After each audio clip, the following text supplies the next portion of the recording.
back that only became starters after injuries. Jabril Mace, Nova's most explosive weapon since Matt Caesar led them to the Natty in 2009.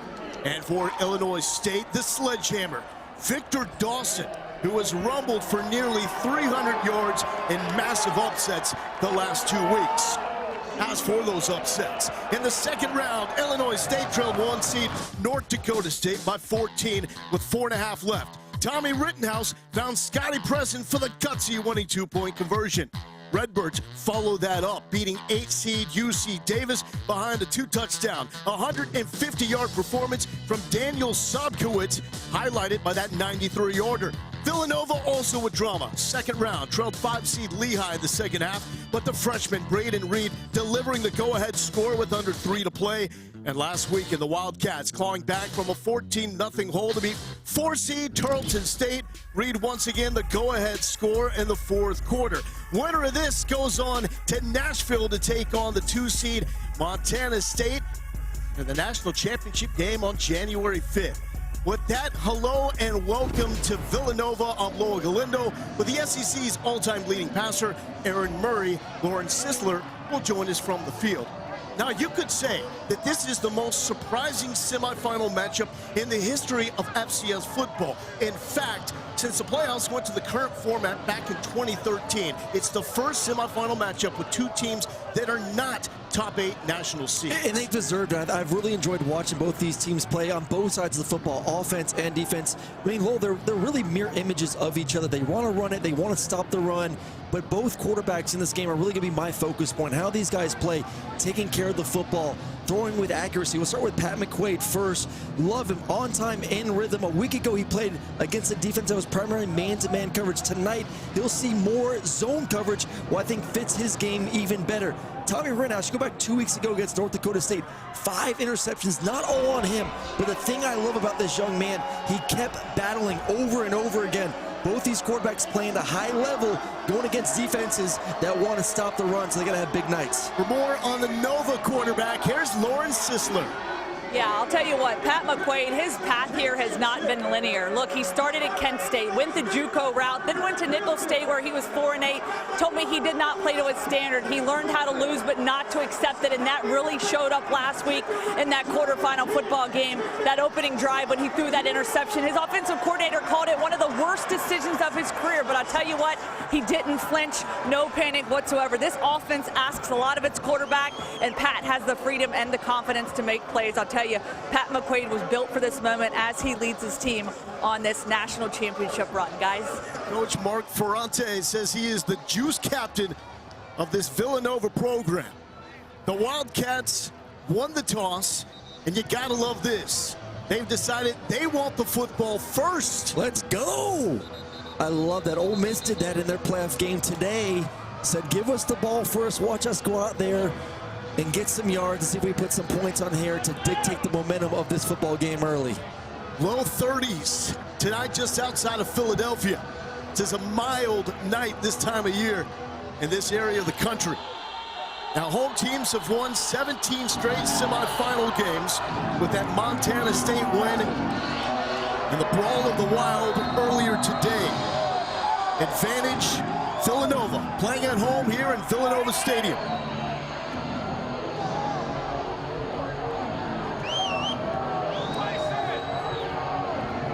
Illinois State trying to get back to the national championship game for the first time since 2014.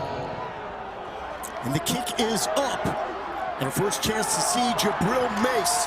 A lot of teams trying to stay away from this explosive star, and takes it to the 20-yard line. No team values the football more than Villanova. The Wildcats have won 11 straight games. They have 3 turnovers in that winning streak. Pat McQuaid, the quarterback, 21 touchdowns and only 2 picks in that stretch. Well, Lauren just talked about last week, and that interception was horrendous, something that's very uncharacteristic from him. He takes care of the football. Like I said, going against a defense tonight that plays a lot of zone coverage, he is perfect to face this type of defense here this evening. It was a brilliant opening drive for the Wildcats until that interception in the end zone. Jabril Mace is tailback. Mace with the carry. Patient, and then punches it and leans moves ahead for about 6 yards on the first down carry. And so you'll see tonight from this Villanova offense, they love this offensive line. 193 games combined for those 5 individuals up front, and they're all athletic. You'll see them moving from side to side. That previous play, Kyle Fay, the right tackle, getting from the right side to the left side to lead for a nice first down run. Empty now for Pat McQuaid. 24 touchdowns, 3 interceptions, one of the best ratios in football. Slipping out of a tackle, the big tight end, Antonio Johnson, lumbering ahead for the first down. Well, they're going to motion the running back just to give us an indicator that it's zone coverage, and you're just replacing, you see a blitzing linebacker from the outside. And you always, we see this tonight, especially in zone coverage, you want to replace the blitzer with the throws. Find that empty space. Tight end did a good job sitting right there, presenting his numbers for his quarterback for the completion. 17-yard pickup for Johnson. Mace with a carry. Mace, so reminiscent of the greats before him. Maybe the most explosive player to come through this program since the likes of a Matt Caesar or a Brian Westbrook. High praise for this Wildcats running back. Well, he's any minute away from breaking a big run. 11 runs this season of 20-plus yards. He had 2 of them, or excuse me, 4 last week of 20-plus. McQuaid to the line. He has complete control of this offense. Last week he checked into Jabril Mace's 47-yard touchdown run. And Mace lost his footing. Did not get back to the original line of scrimmage, and that will set up third down. Well, that's Mason Kaplan right there coming for the linebacking spot. And they presented what we call a very light box. 6 defenders inside the box, about 5 yards away from the line of scrimmage. And you had 6 blockers, so that's why you checked into a run play. The second level, though, right there from Mason Kaplan, able to get around the offensive line to disrupt the run play in the backfield to get to this third down and medium. The strength of the Illinois State defense is the defensive line. Big number 97, Jake Anderson. Top pass rusher inside. 3rd and 4. McQuaid feels the pressure and flings it, but it's off the mark as he was looking for his freshman Braden Reed. It's going to bring up a 4th down for the Wildcats. Well, I like the mix-up there from Illinois State. They're going to bring pressure and play essentially cover 0. Man-to-man across the board. Defenders just really putting their feet on the stick, saying you ain't going to get a first down, and then bringing more defenders than you can block to make McQuaid feel a little bit uncomfortable inside the pocket. Luke Larson will punt it away. Had his first punt attempt blocked last week at Tarleton State, part of a disastrous start that led to a 14-0 hole. Eddie Casper wants the fair catch and has it at the 10-yard line. When Tommy Rittenhouse touches the football, one thing is guaranteed: action. He threw 5 picks in the Fargo Dome. He had to raise the 14-point deficit in the final 4.5 minutes, then had 5 incompletions. That's it. And a dominant win last week at UC Davis. 42 total touchdowns is a school record. Hey, he's a special quarterback. Going back to that game with the 5 interceptions, man, the fact that you saw no hesitation after those interceptions, he just kept battling and battling. Really love his game, and sneaky athletic. Got to watch for those legs this evening. Victor Dawson, the tailback. Play action. Rittenhouse with time. Takes a shot. Dylan Lord one-on-one. No flag. Incomplete. And running with them was Anthony Hawkins, who had the turnaround play last week with that interception against Victor Gabalis at Tarleton State. Well, this is tough for any DB. The quarterback is able to go all the way from the right side of his read back to the left. Had about 3 or 4 seconds inside the pockets. You're talking about a safety in Anthony Hawkins that's running about 40 yards down the field. Love his range. He said it, Lowell. Big play last week. That interception was game-changing there in the first half to keep him in the ball game. Dawson with the carry. Every carry for him is a fight, a literal fight for the transfer from Cincinnati. Oh, the big battle in this game is going to be the lines of scrimmage. For Villanova, they're going to play a 3-3-5, essentially a 3-3 stack, where you're going to have a nose and then what we call 2-4-eye technique, so they're just inside both the right and left tackle. They want to really clog up the middle of the offense, force these running lanes to go to the wide side and allow their linebackers and safeties to run from there. 3rd and 7, keep your eye on the receiver at the top of the screen. Number 2, Daniel Sobkowitz, second team AP All-American. Rittenhouse initially looked that way, coming back to Preston, the man that had the game-winning 2-point conversion with that epic comeback win against North Dakota State. Maybe one of the biggest shocking upsets we've ever had on the FCS level. You said watch out for number 2 on the outside. Really good job by the quarterback getting the ball out there with some pressure in his face. But you're seeing now, you saw right there in that 3rd down, 2 high safeties. They're double teaming number 2 into the boundary, which should give you some very favorable matchups to the field. You just got to be accurate throwing there. Nice completion for the 1st down. Nova saw a good receiving core with Tarleton last week. Their coaches told us this could be one of the best receiving cores they've seen in years. Rittenhouse was looking for Luke Maylander, and it's broken up by Newton Essien. Ooh, Newton Essien right there, I think, got a little bit too grabby. Go back to last week's game for Villanova, had a couple late penalties in the 4th quarter, which could have cost them the game. That is a clear as day grab and hold for number 38. And this is something that this coaching staff for Illinois State said, hey, we watched the tape, and these guys, it all depends on the type of refs that called the game. Some are going to be a little bit more strict, some are not. It's going to be a good indicator there early on this game of what these refs are going to call. So the Nova DBs were very handsy. That approach worked last week. Rittenhouse in rhythm, and it goes to Sobkowitz, but he was mugged on that play. The ball comes out late. Villanova is saying that should be our football.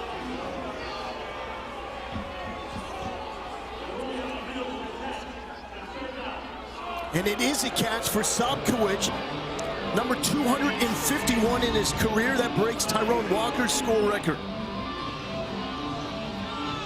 That's a catch, great job. Was it very handsy on the outside is Dawood, number 2, and I think these receivers have to understand, though, that this is just going to be the game this evening. Right now, you're not going to get a lot of penalties on the outside. You have to fight through it. You can't complain. You can't stop your route. You got to be just as physical as these DBs. 3rd and 2. Dawson, full head of steam, does not take him long to get to full speed. Man squats 600 pounds. He's known for having an elite jump cut, but the physicality is present. Well, he just never goes backwards. I think that's the number one thing when you look on tape for number 5. He's big, he's physical, he's 5'11", 220 pounds. You talk about what he can squat, but man, when he gets going downhill, especially in those 3rd and short situations, it is tough to knock him backwards. We could see Wanker's right tonight. He's missed the last 2 games. Dawson is brought down by Garrett Rogan. Lauren. Guys, talking about being tough, Victor Dawson's path has not been easy. Coming from the East Coast, earned all freshman honors at an FCS program, transferred there to Cincinnati where he's battling for the starting job until that ACL injury changed everything for him. He needed a fresh start, and Illinois State became the place. Dawson's ACL healed, the strength staff rebuilt him, and now you see why they love him. You talked about 600 pounds, that downhill runner. Man, he's powerful, decisive, and a handful to bring down. House nearly lost the snap. Takes a shot one-on-one, looking for Maylander. And again, Newton Essien in coverage. This was a secondary that wanted to play physical man coverage against an elite receiving group from Tarleton State last week, something that no one really had done against the Texans. They proved a major point. Well, they completely disrupted them a week ago. You're talking about one of the best, the best scoring offense in the FCS, and they shut them down. Only 7 points in the last 52 minutes of that ball game, and right now, that's the same kind of mentality they have here early on in the ball game. Redbirds 2 for 2 on this drive on 3rd down. Tommy hit and sells it over the head of Sobkowitz. The pressure in his grill as it was Ratu Delano Navati getting home.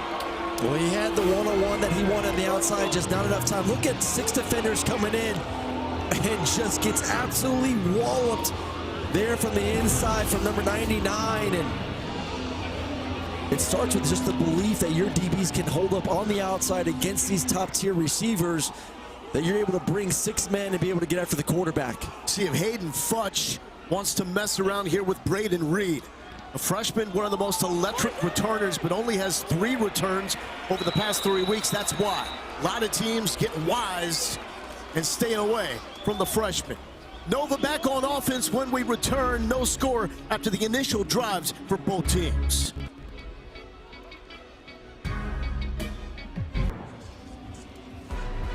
Welcome back to Villanova, Pennsylvania. Prestigious Catholic University hosting the semifinals. This FCS championship run. Nova trying to make it another championship like they did in 09. Brock Spack, former All-American linebacker at Purdue in the early 80s, winningest coach in Illinois State history. That looks like a guy that doesn't like to deal with drama. He says that's why he loves his team. No drama. And I quote, anybody that encumbers my love for football bothers me, end quote. And there is Mark Ferrante. 39th season at Villanova. Was an assistant when they won it all in 09. He's been the head coach since 2017. A very emotional coach. And 2 coaches that have done a fantastic job this season to get 1 win away from the national championship game. Getting tricky here. Reed off the reverse. Reed trying to turn the corner, tiptoeing, and he's got the first down. He was the spark plug for Villanova on a similar play where he threw a touchdown last week. Hey, it's unbelievable, man. The trust they have in this young freshman, and you talk to the coaching staff here on this little double reverse. They trust him with everything in this offense, throwing the football, running the football, in the slot, big-time moments in big-time games. Number 83 is going to find a way to get the ball and go out there and make a play. Just so impressed that he's able to do it at such a young age. He's had the go-ahead touchdown in back-to-back games for Villanova. And here's Isaiah Ragland. Some traffic, he's sifting through it like a champ. Ragland into plus territory, down to the 45-yard line, make it the 43.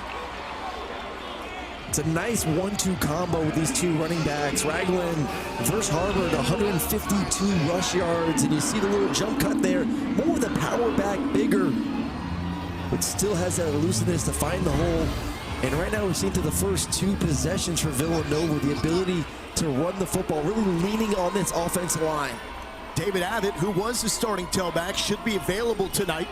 He's missed nearly 6 games with a knee issue. There's Ragland wearing Westbrook's famous number 20 jersey. No fancy story behind Ragland wearing 20. It's not like he was bestowed that number by Westbrook. That's simply the number that was available. He was issued. Yeah, it was available. He just got it. And you look at this Illinois State defense right now. They're playing a lot of 2 high safeties. So they're go back to this whole heavy box, light box. They're presenting a light box. They trust this front 7 is the strength of their defense to go out there and stop the run. 2nd and 8, second drive for the Wildcats tonight. Little pop pass. Antonio Johnson had a first down catch earlier in the game. That was off the mark from McQuaid. A tight kneecap. Camp was right there, using his lane to muddy up the passing lane for the quarterback. And number 46, you're going to see a ton in this ball game for this defense. He's big, he's physical, 6'3", 240, he can run. And man, when he gets his paws on you, there's very few guys that can break a tackle with number 46 there in the hole. Illinois State defense really is a family business. Former Redbird Travis Niekamp is a coordinator. Oldest son Ty is the 2nd leading tackler in America. Dexter, also an emerging star. McQuaid, little Houdini-act, wants to chuck it deep, has a man, picked off. C.J. Richard got it. And for the 2nd straight week, McQuaid is picked off in the end zone. Well, not as bad as an interception as a week ago when you're at the 5-yard line. This is like a long punt, but still very uncharacteristic. A week ago, opportunity to get points through an interception. Right there, just throwing it up for grabs. You don't see that often for number 7.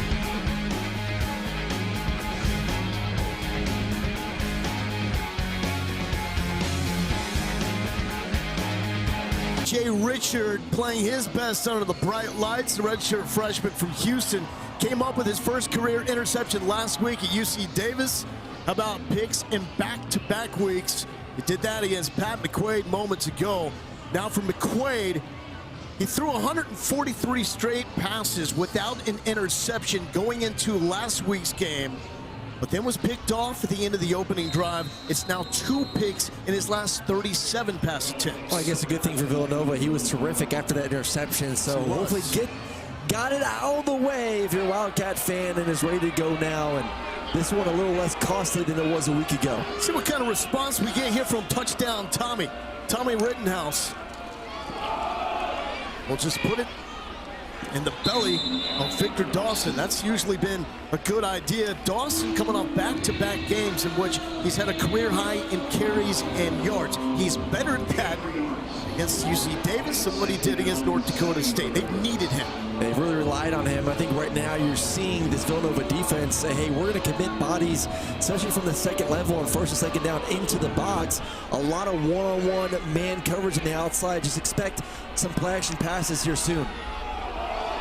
Here's one of them. Rittenhouse rolling the pocket, coming back across the middle of the field. Sobkowitz comes up with his second catch of the game. No. The umpire says it hit the turf, incomplete. I mean, honestly, would not have been surprised if that was a catch. If you've watched Sobkowitz at all this season, especially the last 2 weeks, it is a human highlight reel with some of the catches he's able to make. And clearly, that ball hits the turf, rolls out of his hands. But I mean, every single game where you turn on, he's making one-handed catches. He's making contested catches. 13 contested catches this season, which is 4th in the FCS. In his career, the most touchdown catches, most overall catches, second most yards in Illinois State history. 3rd and long. Rittenhouse, clean pocket, rifles it, and showing that he can put some RPMs on it. Complete to Eddie Casper, the redshirt junior out of Wisconsin. And Casper does such a nice job in this slot of utilizing his speed to get on top of the defender, so the defender starts running, and bam, he's able to break it to the sideline. That ball has to be absolutely perfect on the outside so that safety cannot make a play on it. It's a beautiful route and an even better throw to the outside. As OC Tony Peterson says, he's not very big. He's got an average arm, but he is accurate. Rittenhouse displayed it there. Dawson probing left side, just looking for the contact, and he picks up 8. Well, I want to go back to that about Rittenhouse. I think for a lot of guys who maybe don't have the Josh Allen big arm that can just fire it in there, they learn from an early age that, hey, if I want to play at the higher and higher levels, I have to be able to throw the football earlier, in time, with some accuracy. I can't hold the football on longer. Here's his 2nd and 2. Dawson remains in the tailback. And Dawson gets the carry. Villanova defender tackles him from the back. Christian Sapp, second leading tackler on this Wildcats team. And that is going to get us to a 3rd and short here. Yeah, and I anticipate exactly what this offense wants, what this team's identity is built on, is being physical, winning at the lines of scrimmage. Right now, you get to 3rd and short. You got your big running back in there. Give him the football going downhill to get this 1st down. 3rd and 1 for the Redbirds. Got to get it to the 41, and Dawson will. Dawson showing the physicality, using all of that 5'11", 220-pound frame. He's also using the vision, too. He feels the entire defense we talked about in the first possession. This defense wants to bring bodies inside the tackles, force you to be able to hit the outside. He saw it, broke it to the right. And luckily, Christian Sapp, number 22, was there to make the tackle. We could have seen an even more explosive run from the running back. Went over 1,000 rushing yards on the season last week with 148 yards against UC Davis.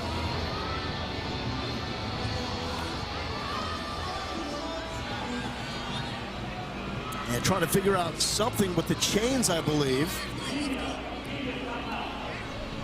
And we're going to take a timeout. I believe there's an issue with the chain game. Got to get that figured out. This 2nd FCS semifinal, winner to the national championship game. Not even the Grinch can take that away.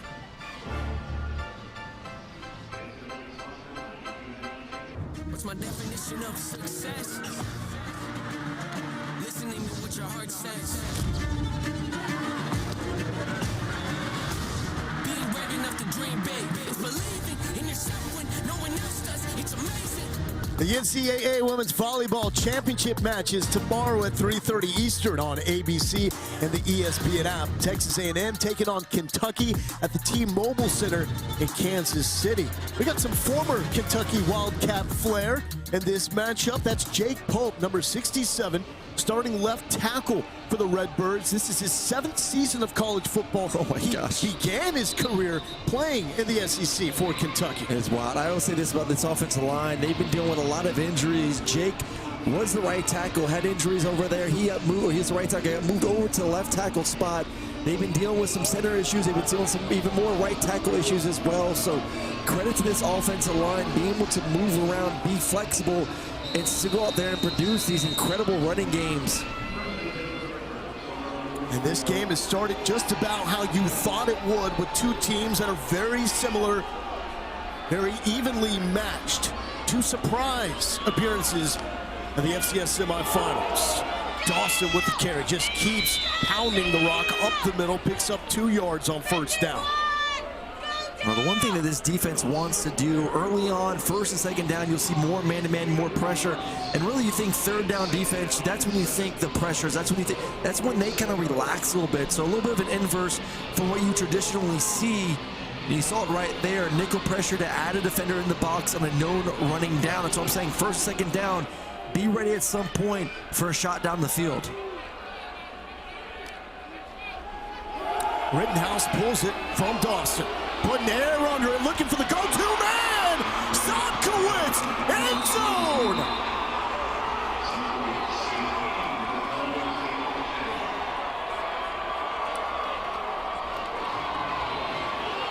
Daniel Sobkowitz, his 17th touchdown catch of the season, the best mark in the FCS. Oh, we just said it, at some point you're going to have to take a play-action pass down the field shot to take advantage of some of these one-on-one press coverage corners that we've seen so far in this ball game. And right there you saw it. Sobkowitz so good, really fighting through the hand contact there on the go ball, able to get on top, create some separation. What makes that even more amazing is the fact it was Samir Dawood in coverage. That is the first time Dawood has allowed a touchdown in coverage all season long, and it comes against arguably the best receiver in the FCS. Right there, play action. Look at the safeties up, especially in the box, trying to stop the run. It is just one-on-one press coverage on the outside. And these receivers have to understand to continue to fight. You have to be physical. And Zabuski was able to get more physical there, get on top, and a beautiful throw down the field as well from his quarterback.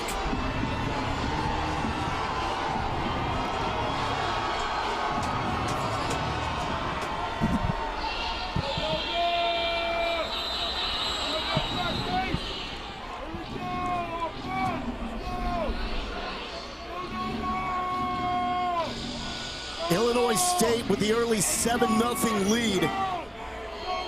Coming off the win on the road at UC Davis, 42-31.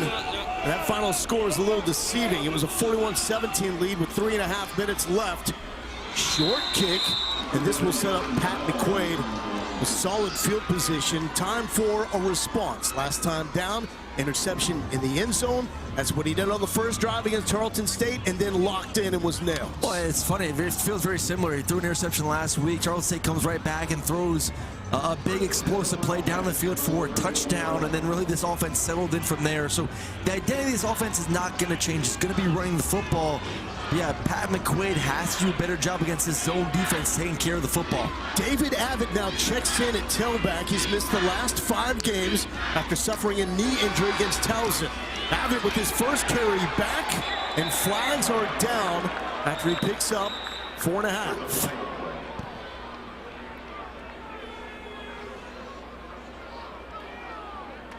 Personal foul.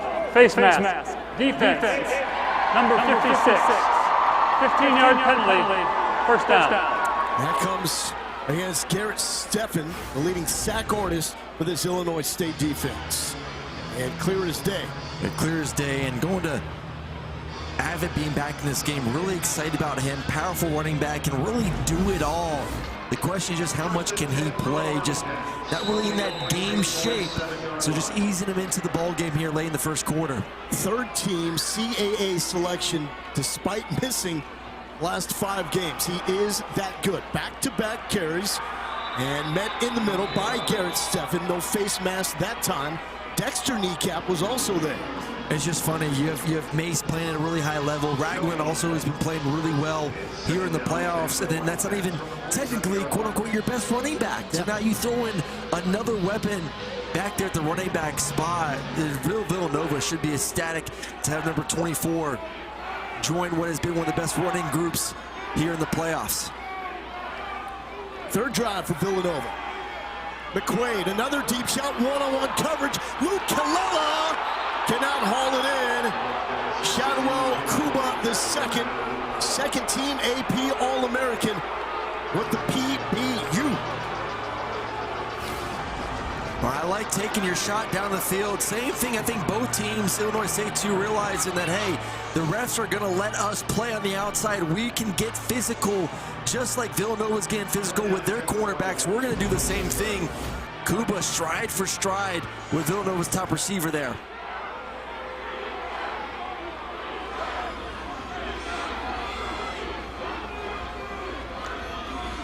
Third and 10 for McQuaid. Hit as he throws. Kopecki. What a touch! Lucas Kopecki off the dime from Pat McQuaid.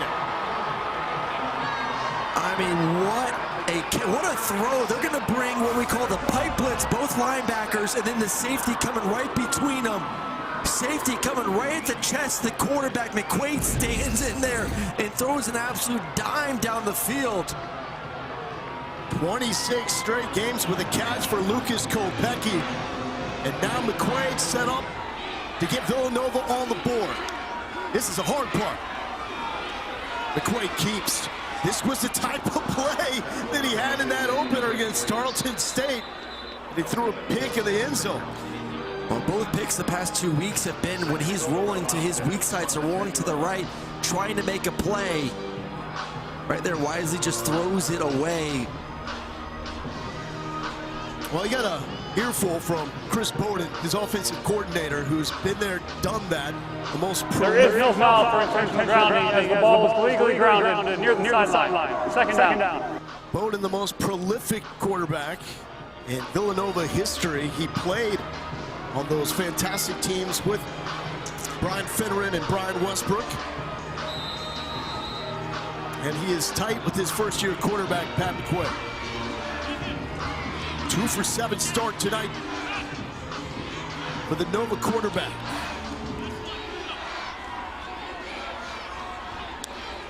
Mace to his left.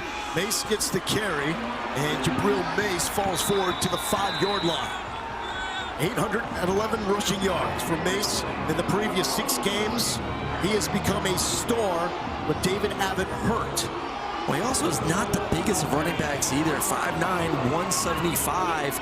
And we talk about his home run ability, but the thing that's been most impressive here throughout the playoffs, just the physicality in which he runs the football. And you see why they keep him in here, even on these red zone situations. They believe that he could get those nitty-gritty yards. 3rd and goal. Wildcats trying to tie this thing up. McQuaid will scamper, but will not get free. Slammed by Mason Kaplan, a former quarterback at Valpo before transferring to Illinois State. This marks the end of the first quarter. And we go to the end of the first quarter. A trip to Nashville and the FCS National Championship is on the line. Who wants to take on Montana State? The early edge for Illinois State, a 7-0 lead here in Villanova, Pennsylvania.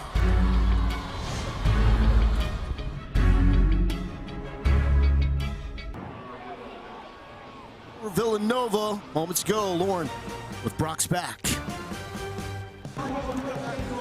Coach Pack, you take the early 7-0 lead. What did you like there from your football team there in the first quarter? Well, I liked how we responded at receiver. We were getting held up a lot, and I thought Sopkins did a good job of battling for the football and won. attack a little bit better on defense. You know, we've hit him a couple times in the backfield and hadn't got him on the ground, so that's got to clean up. Thanks so much, Coach. Appreciate you. Well, not the cleanest of snaps right there, but Jack Barnum is able to put it through. 22-yard field goal attempt is good. So after getting inside the red zone, it's a win for Illinois State, but at least the Wildcats are on the board. Yeah, for Villanova, coming off that interception the previous possession, to get some points right there, just get on the scoreboard feels pretty good.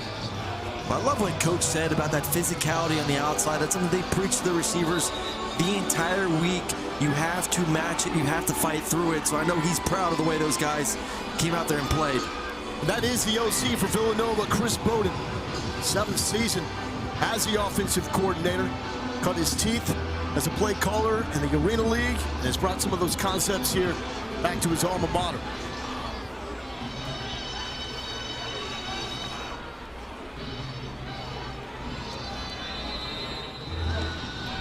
This is a monumental mountain that Illinois State is trying to climb after Montana State got the win earlier tonight against Montana.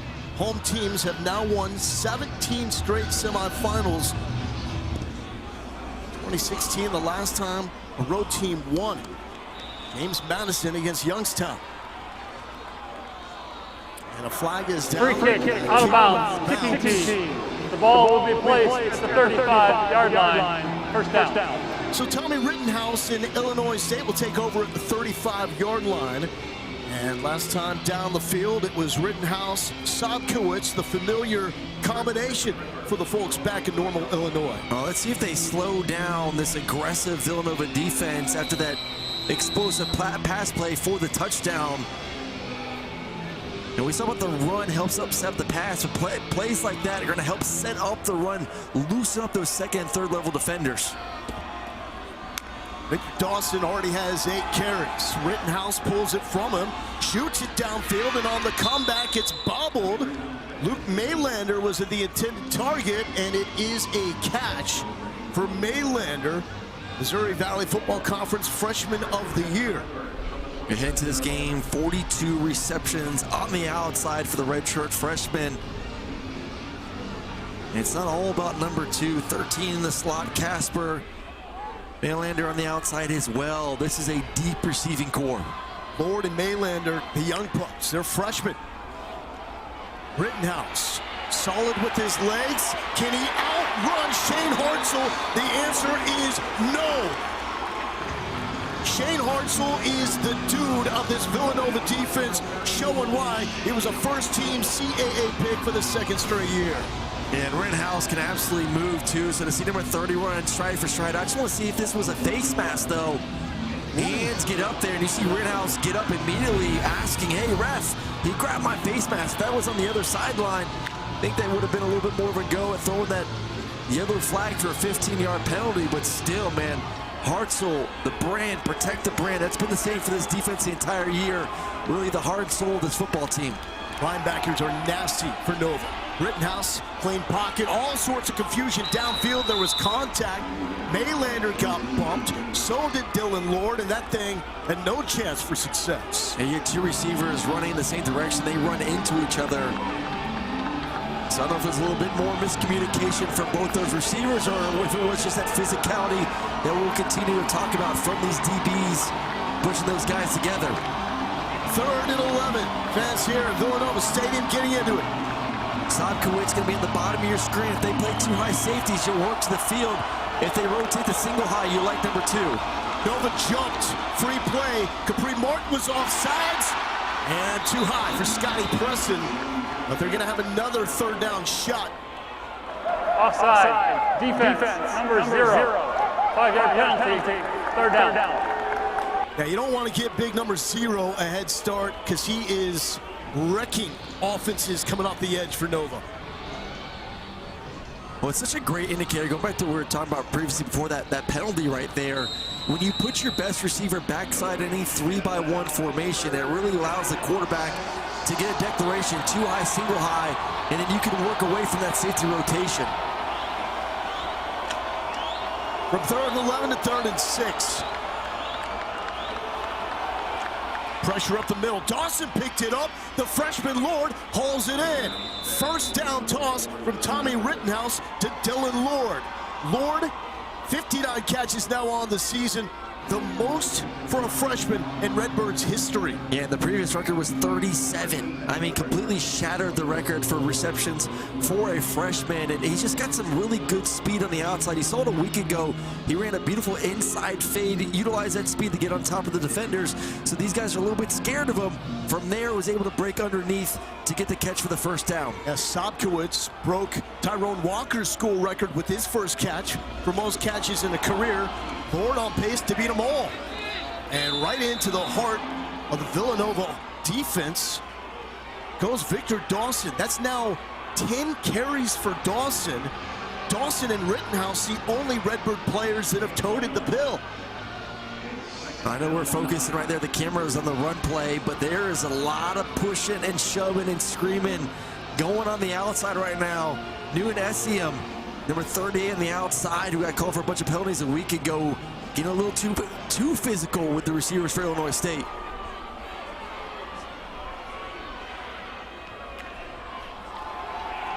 Second and 9, Rittenhouse standing tall, one-on-one. Maylander got shoved out of bounds, and there is the flag on Zamir Dawood. They're locked down. Pass interference, defense. Number 2, 15-yard penalty, automatic first down. But this is something that the Illinois coaching staff wanted to put in the heads of the officials here, that Villanova sometimes a little too physical and too handsy on the perimeter. Yeah, I mean, you can't just grab the jersey of a receiver and just throw him out of bounds.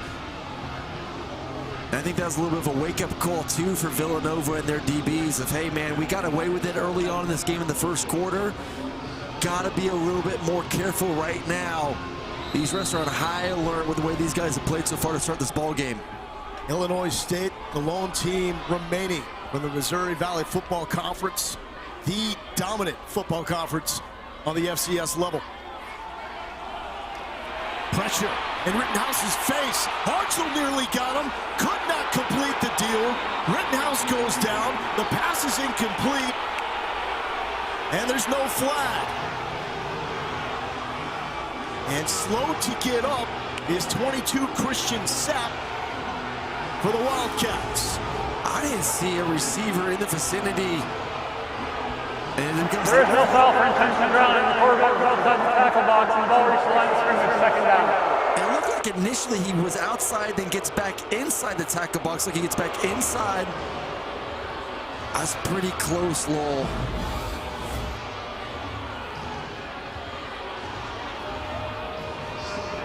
And that is Mark Ferrante stating his case. Instead, incomplete pass, 2nd and 10 for Tommy Rittenhouse, the man that refuses to lose, in the words of his head coach, Brock Spack. It's been a magical run. Unseated, 1 win away from the national championship game. Dawson blows by Hartzell and picks up the first down. Another element to Victor Dawson's game. The thing I love about this, look at the formation. They're going to condense everyone in. So you get all these defenders inside the box, essentially, and then you just throw a little swing route to your running back in the flat. He's able to gain leverage instantly on the linebacker. You just got to give him a nice, easy, accurate pass, which Rittenhouse does. You're able to catch it and get the first down. Rittenhouse had that 5-interception game in the Fargo Dome, but still was able to battle back and upset the top seed North Dakota State Bison. Dawson, carry yet again. Richie Kimmel with the tackle. Well, nothing's been super sexy in the run game right now, but they're going to continue to stay committed to it, to keep it on the mind of this Villanova defense, and then utilize shots to the outside, shots down the field. But really love the game plan right now, offensively mixing it up with the pass, the run, the play action, and a variety of formations as well from Illinois State. Meanwhile, Dawson is a throwback. This guy refuses to leave the game. Rittenhouse with the forward pitch. Javon Charles is brought down inside the 5-yard line. Charles coming up with his 17th catch of the season. just his second in 4 playoff games. Well, there's another second down play action. Get your quarterback on the move. You're going to see pressure on the outside. Everyone's thinking it's a run play. Safety's going to try and tackle the running back. If you give a more accurate pass to the tight end, keep him in stride where he doesn't have to turn around, that might have been a touchdown for Illinois State. 8 straight wins on the road, the longest active road winning streak on the FCS level. 23 straight wins at home for Villanova. That's the longest home winning streak. Rittenhouse, right side, low throw, bobbled incomplete, looking for Dylan Lord. Yeah, that's a throw that he makes in his sleep. They got exactly what they wanted. Everyone thinks run, motion inside. You're going to get what we call a natural rub with the 2 receivers to the field. Lord, he's open. You just got to put it on, essentially you put it on the number 4. He catches it and can fall in the end zone for a touchdown. So back-to-back little inaccurate passes there for number 16. This is where Sobkowitz, number 2, bottom of the screen, is so lethal. Dawson, nowhere to go. Hartzell met him, drove him backwards. Richie Kimball there as well.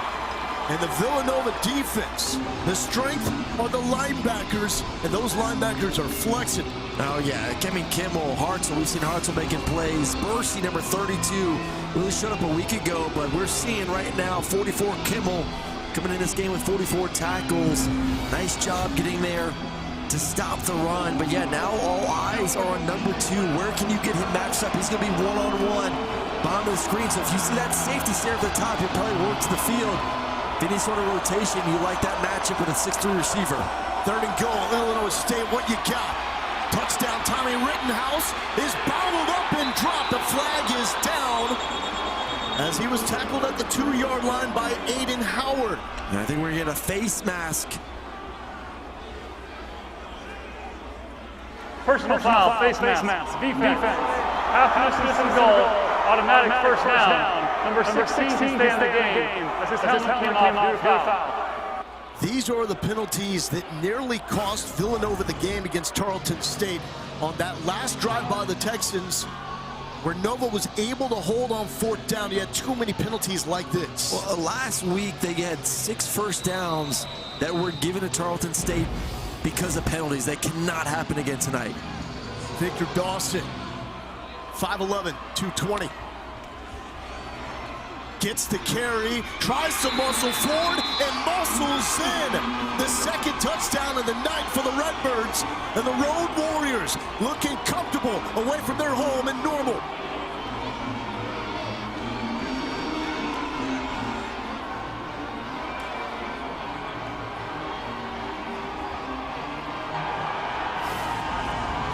Well, you get a second chance, you give it to the big running back downhill. We talked about it. Number 5, when he gets going and he gets behind his shoulder pads, it is hard to stop the 5'11", 220-pound rumbling, stumbling running back.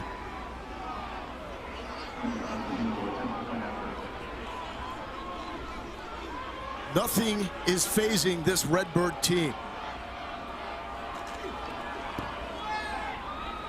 A team that trailed the number 1 national seed North Dakota State on the road 28-14 early in the 4th quarter, only to come back and get that win. This is nothing on the road at Villanova. Dawson driving in, and it's 14-3, spot for the Natty on the line. The FCS playoffs continue with the championship game January 5th on ESPN. For more information, visit NCAA.com, the home for all NCAA championships. Brawl of the Wild, one of the best rivalries that we have in college football, period. For the first time, it was a playoff edition.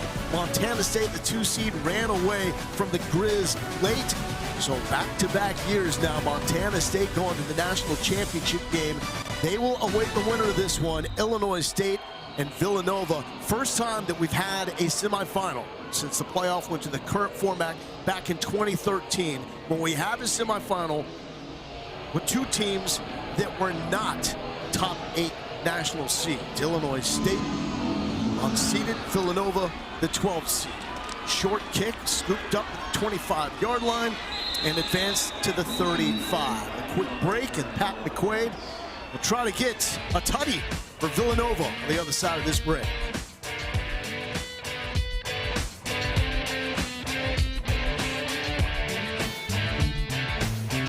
Actually a pleasant night right outside Philly, 32 degrees. Feels like 30.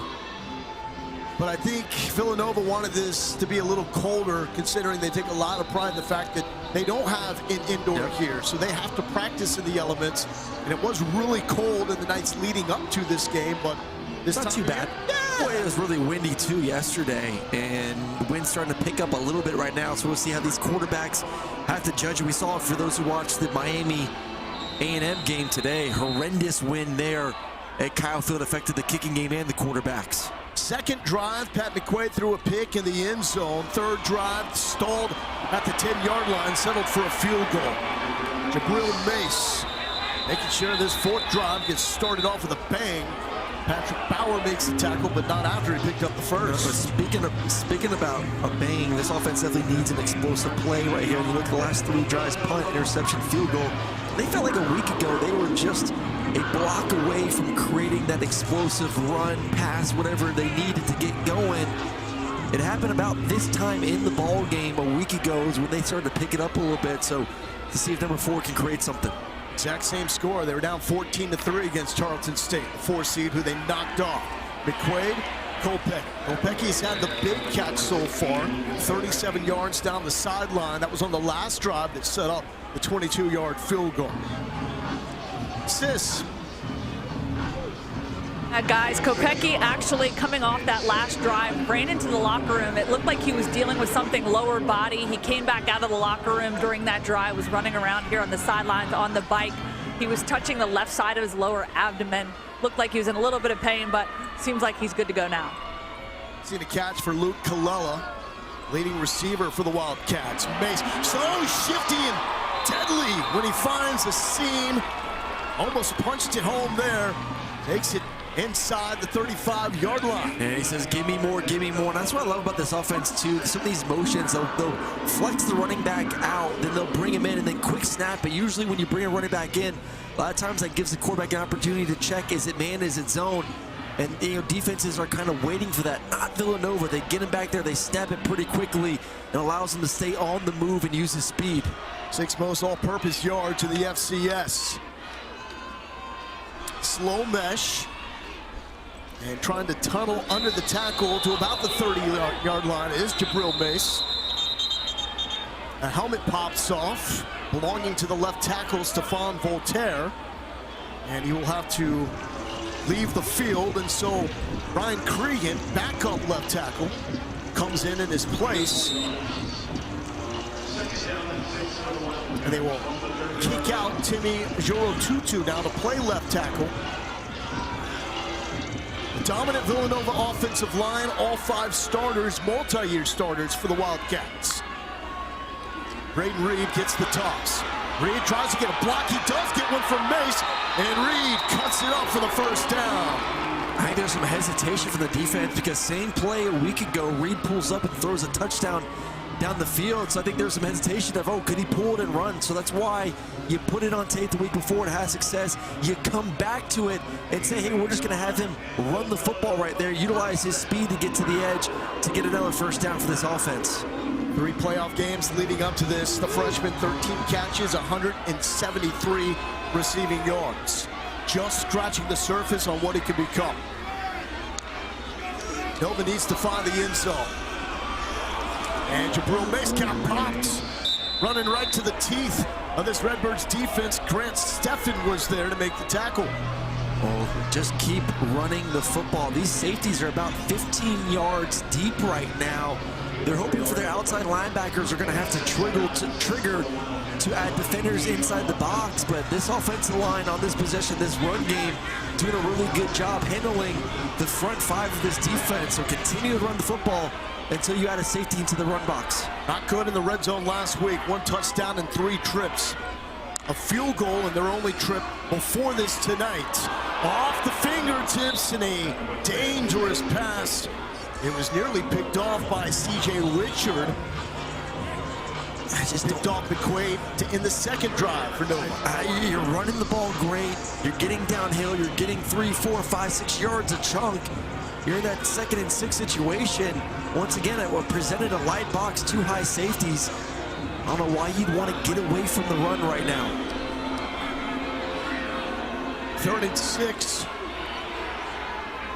Wildcats is 1 of 4. Isaiah Ragland is the tailback. Redbirds bring 4 in miscommunication. He was looking for Brandon Mikowski, who only has 11 catches on the year, and Chadwell Kuma was in coverage. 4th down.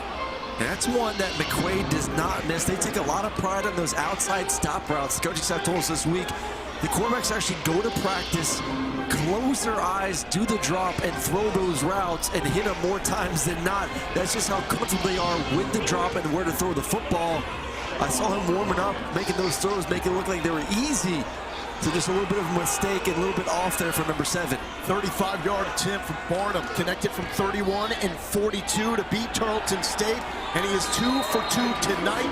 The lone point in the red zone for Villanova. Still in this, 14-6. Redbirds with the lead here outside Philly.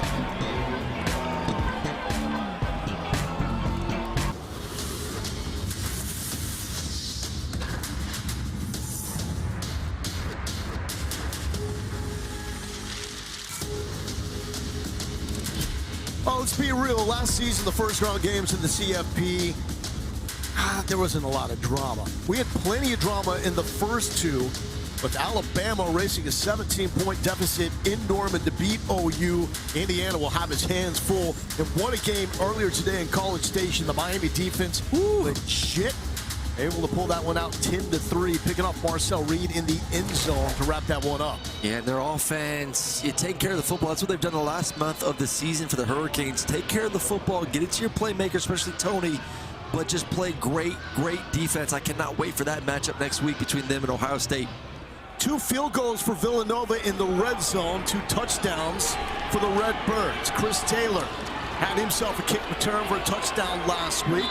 One of the plays that really sparked the win against UC Davis. Tommy Rittenhouse has been locked in. 8 of 16, 116 yards. He's got the 53-yard touchdown pass to Daniel Sopkowitz. But what he's done, more importantly than anything else, is protect the football. Yeah, he's protecting the football right now. He's been accurate. These receivers have been fighting through contact. I really just like and love Tony Pearson's game plan right now, mixing up the run and pass, and then taking some play action passes on 1st and 2nd down against this aggressive Villanova defense. Seth Glatz checks in for the first time, coming off his best performance of his career. 5 carries, 85 yards, 2 touchdowns against the Aggies.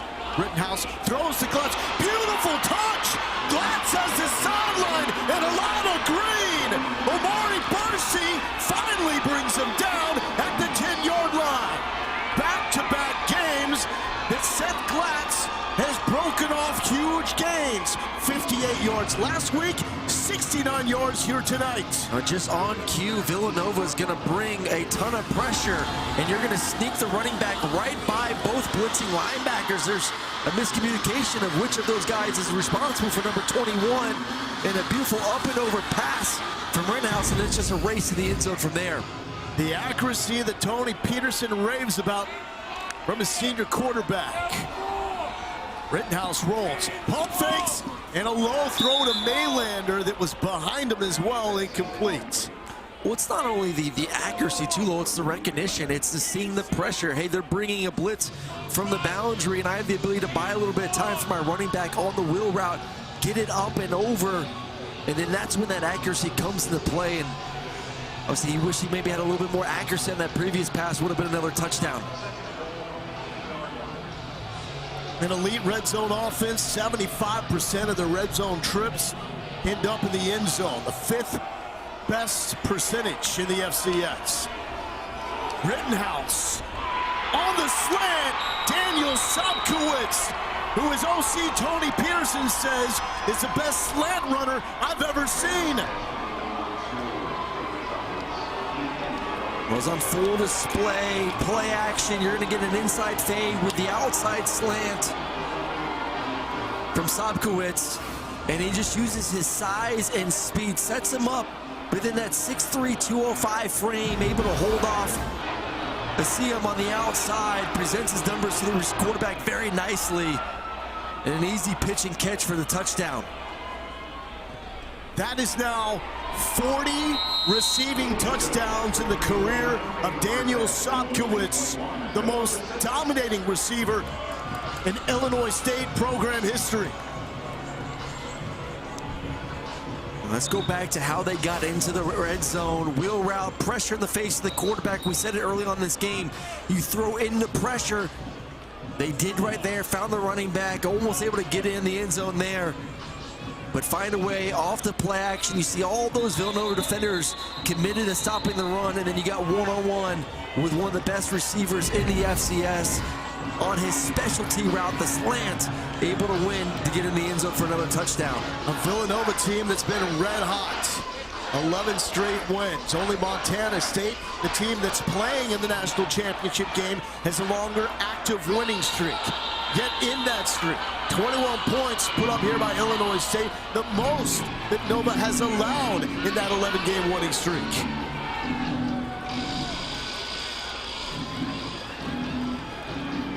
Nothing phases this Redbird squad. Brock's back head coach says we're really good with adversity, which is why we like playing on the road. We like being the underdog. Gabriel Mace trying to bring Villanova back, as both these teams have made their living this postseason being the underdog. Villanova opened up, pounding Harvard here at Villanova. Then they went to Lehigh, a rivalry game. Did not score in the first half. Trailed in the second half. Braden Reed brought them back, got the decisive score. And then last week, a 14-0 hole on the road in Stephenville, Texas against the 4-seed Tarleton State. Villanova was able to claw back, get that win. Does Pat McQuaid, transfer quarterback, have some more magic left for Nova? Driving the football has not been the issue. Finishing has. Here's Isaiah Ragland trying to cut his way through Illinois State's defense. And Cam Wilson makes a stop. And the way Illinois State has been able to move the ball on offense, you really do not want to give them the ball back here in the first half. 3:30 to go. You would love to have one of those long drives that you've been able to muster up here in the second quarter, but paid off with a touchdown before you go into the locker room.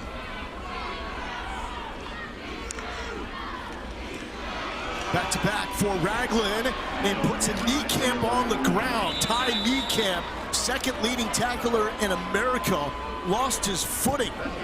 You don't see that often from Niekamp. He is just such a sure tackler, and he's got the length, he's got the size.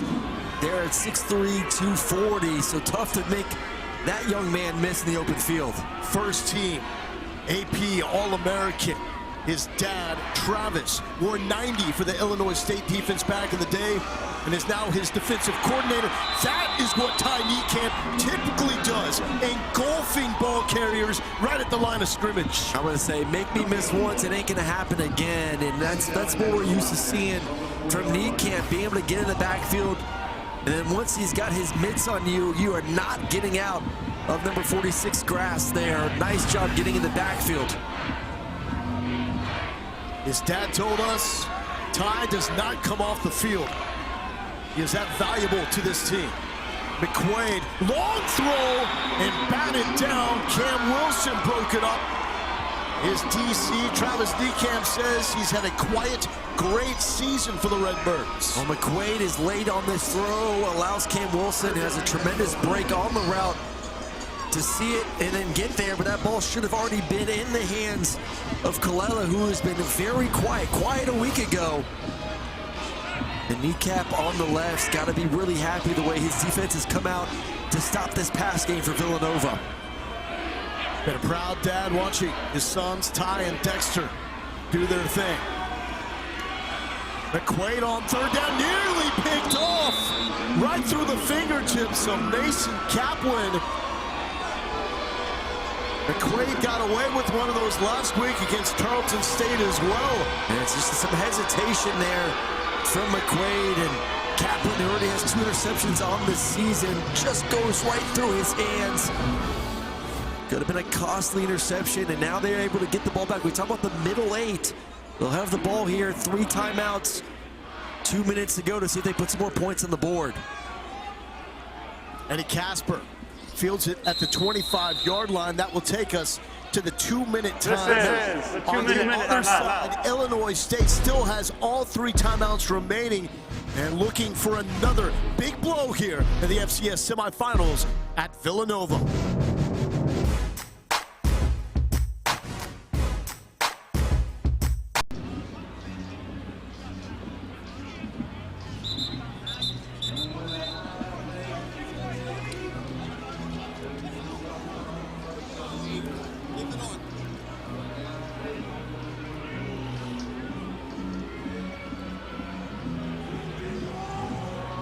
Mr. Kevin Connors, thank you so much.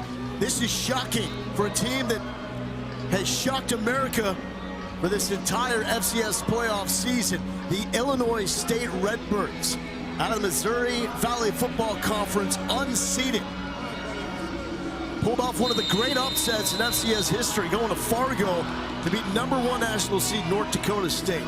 Followed that up with a road win against UC Davis. Now here they are against the 12 seed Villanova with a 21-6 lead, and Tommy Rittenhouse is looking for more. Victor Dawson will not get out of the tackle, and that is Delano Navati in the backfield, TFL. Coming right in there too, really nice job to get in the backfield, and 3 timeouts to go. Clock will stop on first downs. This is when Rittenhouse is at his best. 3-man rush for Villanova. Rittenhouse pump fakes and slides his way forward. That will be well short of the line to gain, but sets up a manageable 3rd down situation. That's the first time we've really seen the explosiveness from number 16 when things are open down the field, utilizing his legs to be able to get some positive yards.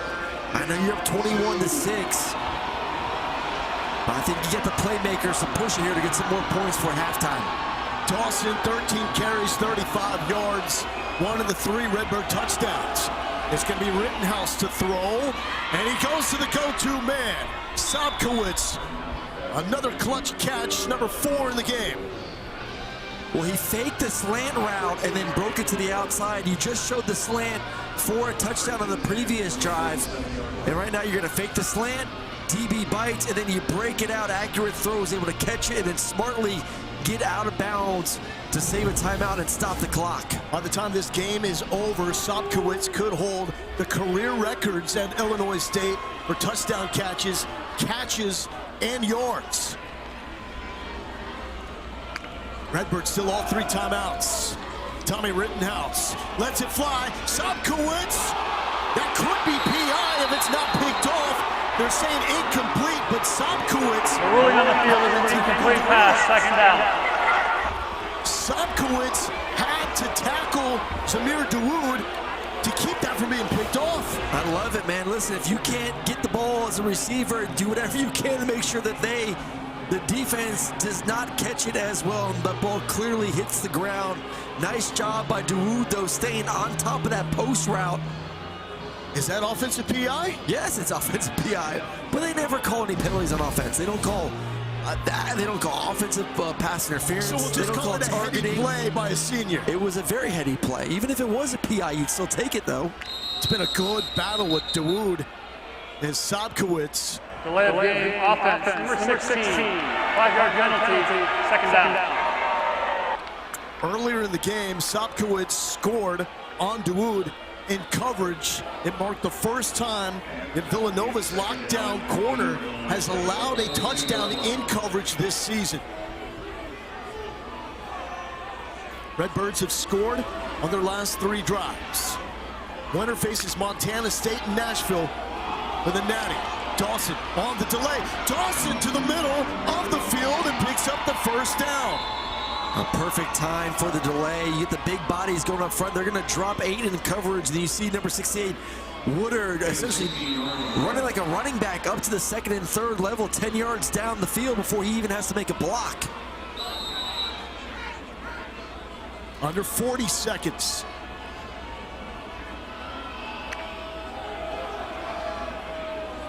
Rittenhouse pressure, dumps it to Dawson, lets that fall incomplete. Capri Martin There's was a on ball for grounding, number 5 is in the area. Second down. as well as Novelty. Well, it's only a 3-man rush. Nice job by Martin to be able to get in the backfield, and you're actually happy as an offense that ball hit the ground to preserve those timeouts and stop the clock and probably not lose any yards as well.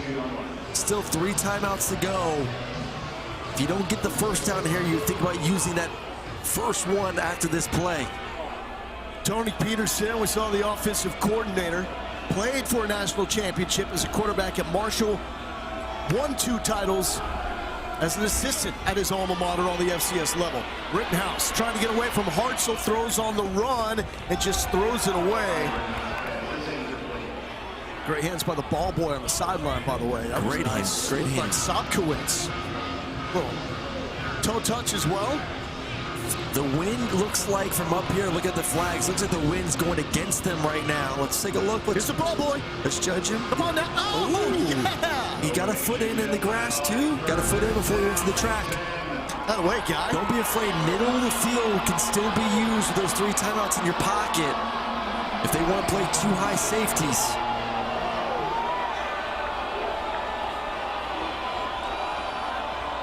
Illinois State dominating on 3rd down. 6 conversions. Rittenhouse to Maylander.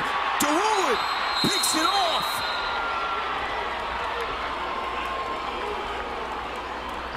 Samir DeWood First down, Villanova. allows the threat with his 2nd pick of the season.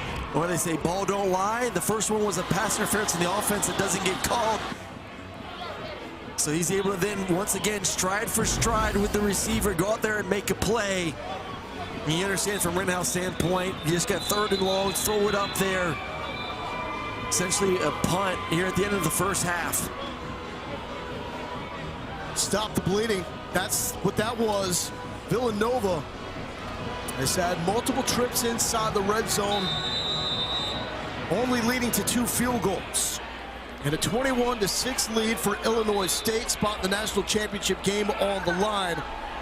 21 points, though, against a Villanova defense that was holding opponents to 15 points per game in their 11-game winning streak.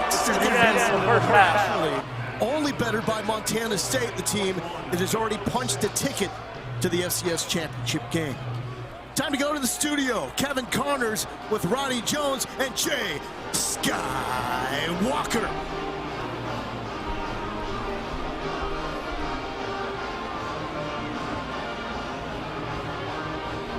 You are watching the FCS Championship Semifinals on ESPN. Another shocking development here on the campus of Villanova. It's Illinois State, the ultimate road warrior, with a 21-6 lead on Villanova. Winner of this game moves on to the national championship game to take on 2-seed Montana State, who defeated Montana earlier today. With that, hello and welcome back to Villanova. I'm Laura Galindo with Aaron Murray. Lauren Sisler will join us from the sideline. Now, this is how shocking this game is at this point. 17 straight semifinal matchups at the FCS level have been won by the home team. Yet it's Illinois State with a commanding lead. Is this surprising to you? Well, I'm a little bit surprised Villanova's pass game right now. Pat McQuaid, 4 of 13, 1 interception in the first half. And this is the Illinois State defense. In the pass defense has not been great this season, 103rd in the FCS. So Villanova's got to find a way to get their quarterback in rhythm, get him some easy completions here in the second half, because if they can't throw the football, it's going to be a long second half for Villanova as well. But remember, it's going to be Illinois State starting with the football. Villanova won the toss, but wanted to start with the rock. Eventually had to punt it away. Illinois State had 3 straight drives with touchdowns. However, the final drive of the first half started out with about 2 minutes left in it with an interception. Villanova has gotten inside the red zone twice, but only 2 field goals to show for it. It's a short kick. Marquand Gary has an opportunity, looking for the sideline, balled up around the 25-yard line. Ball is out. At least that is what Villanova is saying. Early on the field, a fumble recovered by Illinois State. First down. Let's check in with Lauren Sisler. Yeah, guys, talking to Coach Spack going into the locker room, he was very pleased with the way his team performed overall, especially the receivers, how big they stepped up against a physical secondary. He liked the explosive plays. He said, we got to continue with that. And he said, really, the name of the game here, the narrative will be, we've got to score every single time we get the football. Victor Dawson has one of those touchdowns and has rarely left the playing field. 14 carries, 51 yards. However, Seth Glatz had one of the biggest plays out of the backfield in the first half of the Redbirds. Deep shot, and Sobkowitz nearly hauled it in with one hand. Newton Essiem running with him. I'm more surprised when Sobkowitz doesn't make one-handed catches after what we've seen the past couple of weeks. He's just such a terrific receiver. You put the ball anywhere in the vicinity of number 2, there's a good chance he comes down with it. And I like it. I mean, this is what they did in the first half. Well, first and second down, mixing up between when they throw it, when they pass, or excuse me, when they run it, utilizing the play action to really counter how aggressive Villanova is early on in first and second down. And here is Dawson. Huge hole left side. Tries to say, get off me. But refusing to do so is Christian Sapp, second leading tackler. That is quite the feat to bring down Dawson, 220 pounds. I was about to say that, man. When he gets going downhill, 5, he's not a burner by any means. He had a great run last week, was able to show off some of his speed, but he's just physical, hard to bring down. We saw some of that in the first half. So for 22, Christian Sapp, really impressive tackle here on the first drive defensively. 3rd and 5. 6 for 9 on 3rd down tonight. And look, safety showing possible rotation. Look for number 2 at the bottom of the screen. Sobkowitz one-on-one, going to him. Sticky hands, 1st down. Catch number 5 for the all-time leading receiver in Illinois State history. So they're going to show 2 high safeties. As soon as that free safety goes to the middle of the field, as a quarterback, you know I have one-on-one with one of the best receivers in the FCS on the backside, and you're going to take that. It's kind of like when I had A.J. Green backside. Yeah. Anytime I saw one-on-one, I was like, okay, I know where I'm going. That's the same kind of feeling that you have right now with Sobkowitz anytime you get that one-on-one matchup. 2 touchdown catches in the first half, 7 in the playoffs. Healthy dose of Dawson. He's got a crease. Dawson trying to show the getaway sticks. All the blue jerseys flying in his wake. Dawson picks up 27 yards. I mean, they have everyone on the defense at the line of scrimmage. Look at everyone. There is no one that's not within 5 yards of the line of scrimmage. So if you can break through that initial surge, there's no one left. I mean, there's no one. You're just chasing at that point Victor Dawson, hoping that he doesn't make it to the end zone. So nice job staying alive defensively. But if you're to commit to the run like that, you risk opening up some major lanes for some explosive runs. Longest run by either team tonight, closing in on 3 straight games with 100.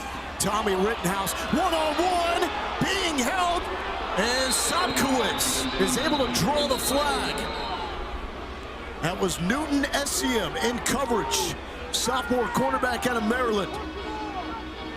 Pass interference, defense, automatic first down. When you throw that ball further down the field, it's a touchdown.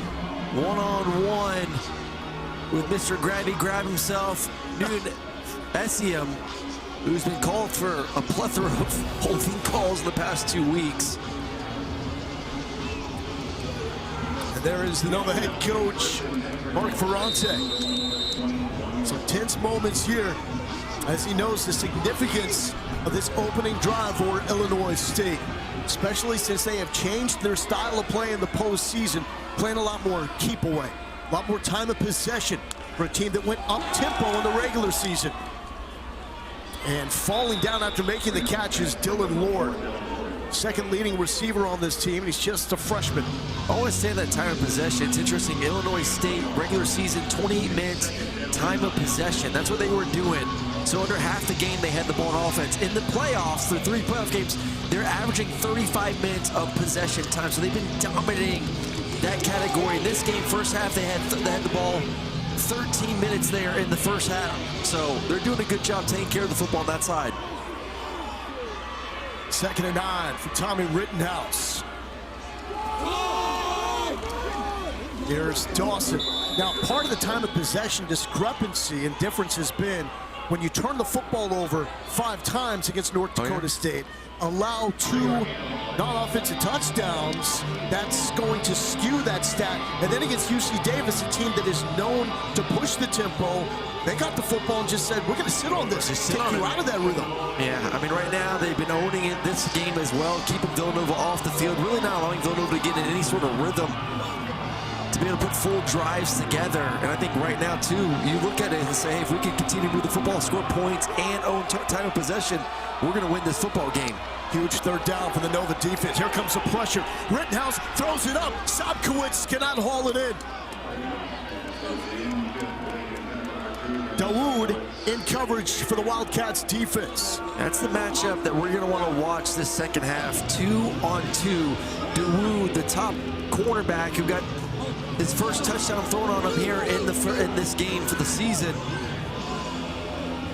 Against one of the top receivers in the FCS. Demille Bostic for Nova is favoring his arm. He's the man that had the game-sealing PBU against Tarleton State in the end zone last week. 35-yard attempt here from Matt Maldonado, and Maldonado is true and through.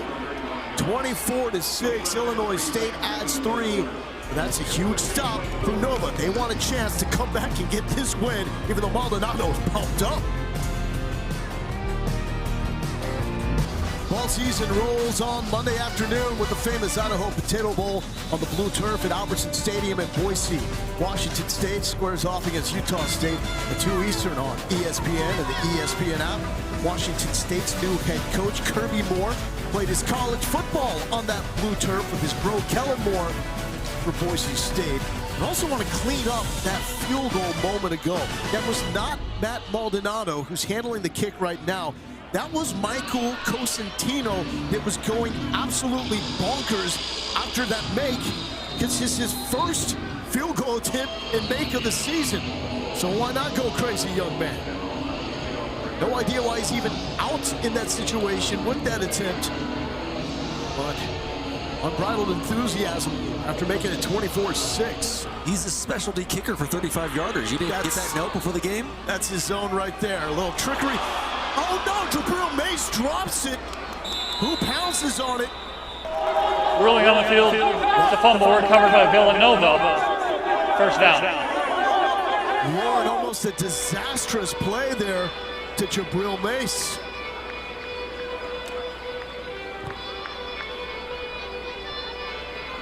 Yeah, guys, I think this drive certainly will be critical. And Coach Ferrante, coming out of the locker room, said, look, we've got to eliminate the explosive plays because that set up those 2 scores. The penalties set up that 3rd score. We just didn't play how we are capable of. That's the bottom line here. But he's watched this team grind it out, never count it out. So let's reset, play our brand of football. And, of course, some of those mistakes right there are going to come back to haunt them. Starts with McQuaid, 4-13. Long throw, and Luke Kallela is there to make the catch. They need more of him. Kallela with catch number 74. He's got the 2nd most targets on the FCS level this season. That's his first catch tonight. Yeah, and even go back to last week, only 5 catches in that game versus Tarleton State. They like to move him around outside, inside. So, yeah, number 1's got to have a big second half if they want to get in this ball game.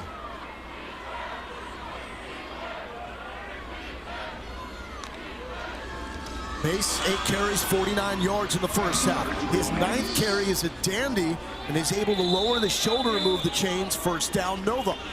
And you go back to that first half and the drives for Villanova, there was just a lack of explosiveness. They were moving the football a little, but that's exactly what Illinois State wants them to do. Hey, you can move the football. We'll give you a 7, 8, 9, 10 play drive, but we're going to say at some point you're going to mess up and you're going to be forced to kick a field goal or turn the ball over. You need some explosive plays in the second half if you're Villanova's offense. At the 37-yarder to Kopecky to set up the first field goal for Nova. A lot of this, taking the downfield shots, but they're not kidding. C.J. Richard, who already has an interception, was running with Kallela. What's happening with the deep shots? It's just they're covered. They're not open. And right there, good job staying home defensively, but that's this defense, and that's what they've been. They trust that their front 7 can slow down the run and they can play 2 high safeties. So these safeties, very different from what we're seeing for Villanova. They're playing about 10 to 12 yards in depth, and they're not going to let you beat them over the top. Mace trying to outflank Illinois State, and Richard is there to make the stop. The motto for this Illinois State defense is one more time. This is game number 16 for the Redbirds, and they've been surprisingly healthy throughout the year. They really have on that side the football, and I think in the second half right now, the mentality is keep everything in front, rally to the run, let that clock continue to bleed, and understand that our offense has done a great job today, too. Our offense is staying on the field. They're winning time of possession, and they're scoring points. We just can't give up chunk plays. McQuaid tripped up. He was tripped by a Redbird defender. Dexter kneecap. That should be a penalty, Lowell. He tripped him. Dexter kneecap, the youngest son of the defensive coordinator, Travis, is going to get credit for this. I don't think it was intentional. He wasn't looking at McQuaid, just went down, and McQuaid tripped over him. The initial look for me, it looked a little bit more aggressive on the trip, but I think the refs were saying that he ran into the leg of the defender, possibly. Sack number 4 for Dexter Niekamp this season. Here's Eddie Casper, and Casper takes it to the 32-yard line. 24-6, Illinois State lead. Winner goes to Nashville to take on Montana State to try to win a national title.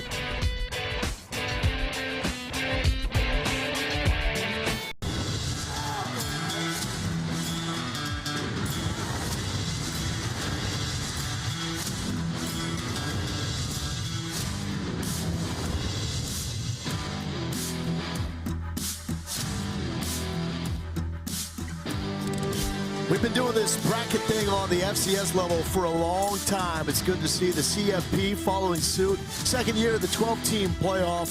Started well. Bama erasing a 17-point deficit on the road to take down OU. Miami, Texas A&M. No offense till Mark Fletcher late for Miami got them on the board. Yeah, I mean, just looking at next week, and obviously I think we can say that Oregon's going to beat James Madison based on the way that first half went. That is some good football next week in the quarterfinals. Now for Illinois State, when you talk about seeds, they've knocked off a 16 seed, a 1 seed, and an 8 seed to get to this point, the national semifinals doorstep, the national championship game. Tommy Rittenhouse and company trying to become the first team ever to win 4 games on the road in the FCS playoffs. That is a ridiculous stat. Seth Glatz checks back in. Rittenhouse will throw to Preston, and the tight end takes it shy of the 40-yard line. Preston has had clutch catches, none more than rolling the dice on the late 2-point conversion on a high throw by Rittenhouse that he hauled in to beat North Dakota State. I mean, just an unbelievable catch to win that football game, the 2-point conversion.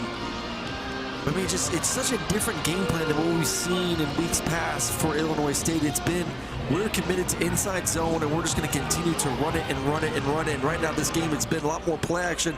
Then also get your quarterback on the move with those bootlegs that we just saw.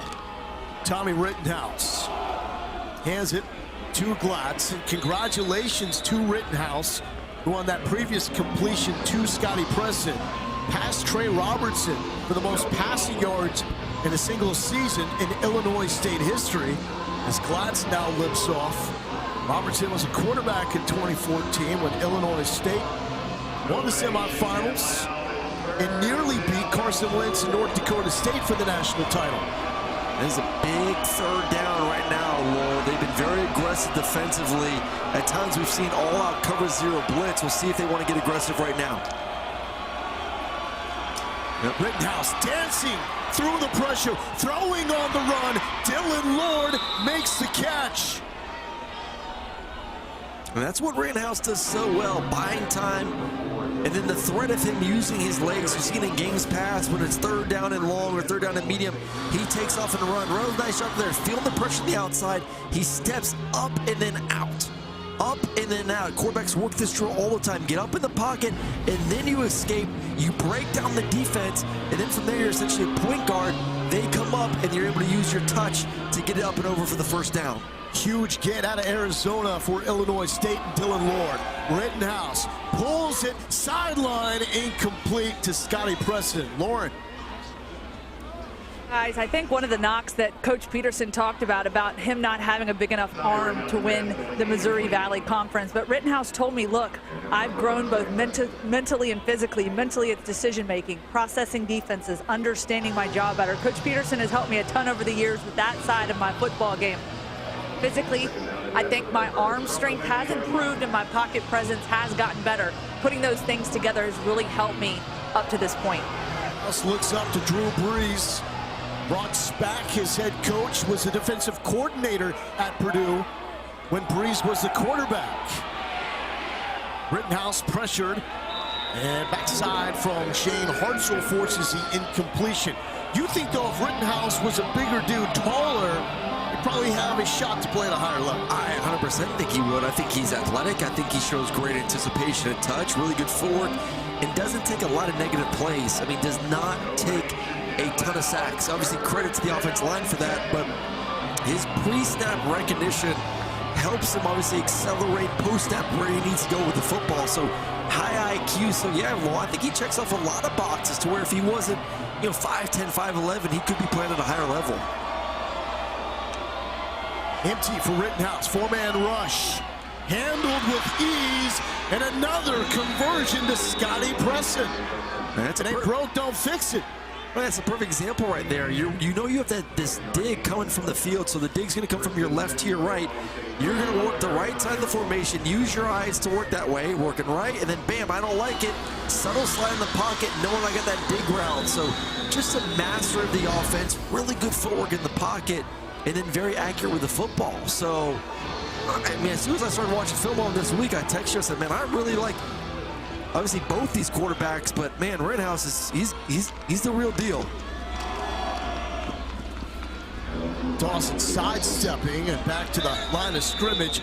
If you can go on the road to a place like Fargo Dome, and throw 5 interceptions, whether some of those were your fault or not, and not lose your cool and make the plays in the final 4.5 minutes to win, it was incredible. I mean, I've seen top-tier quarterbacks have bad games. I mean, go back to Carson Wentz in his game versus Louisville this year. 4 interceptions. Everything went downhill from there.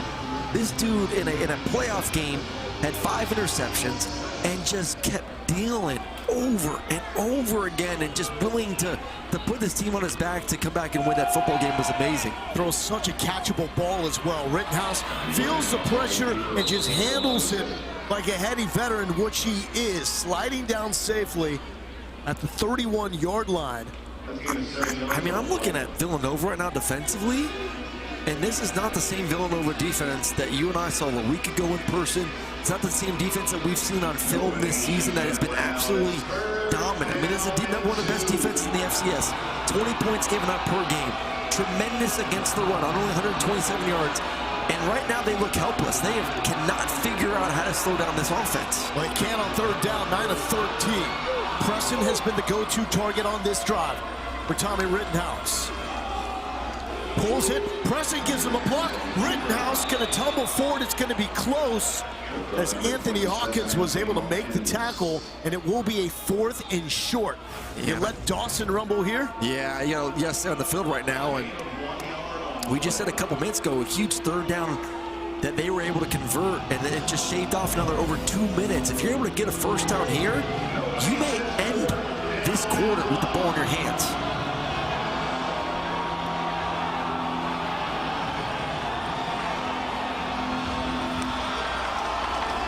Carry 19 for Dawson, and the drive continues. A dominant performance in the postseason for Victor Dawson, who only really got his time to shine when Wanker's right was hurt against Southeastern Louisiana in the 1st round of the playoffs. I mean, they are just wearing down this defense right now. Once again, having their way, play action, run game, bootleg, quarterback making the right decisions, and right now there is no rush. Let's see if we can end this third quarter, head into the fourth with the lead and the ball in our hands as well. Rittenhouse, what just happened? Sobkowitz doesn't do that. He doesn't. I will say this: like, yes, that's a very catchable football, and that's on the receiver, not the quarterback. But if that football is put more at his face mask and not at his stomach, to where he can catch it and stay in stride instead of having to slow down, that is a catch touchdown. But should we should have caught it though. Just be a catch. Yeah, I'm being a little bit more nitpicky. Now, what do you say to your receiver when it comes back to the LOS there? Catch the football, man. You're making me look bad. Dawson, one tackle broken, two tackles, nearly a third for Victor Dawson. Like a bowling ball rolling down the freeway. Get out of the way. If not, there will be destruction. 16 yards. And this is going to be the point of the game now. We're going to see more and more of that. You're seeing a tired, frustrated defense at the moment, and then a 220-pound running back that is energized and ready to go. He's fresh as well. 72 carries the past 3 games, 3 straight 100-yard games. You can't tire this guy out. Dawson, not just sniffing the end zone now. He can smell Nashville. In that FCS National Championship game against Montana State.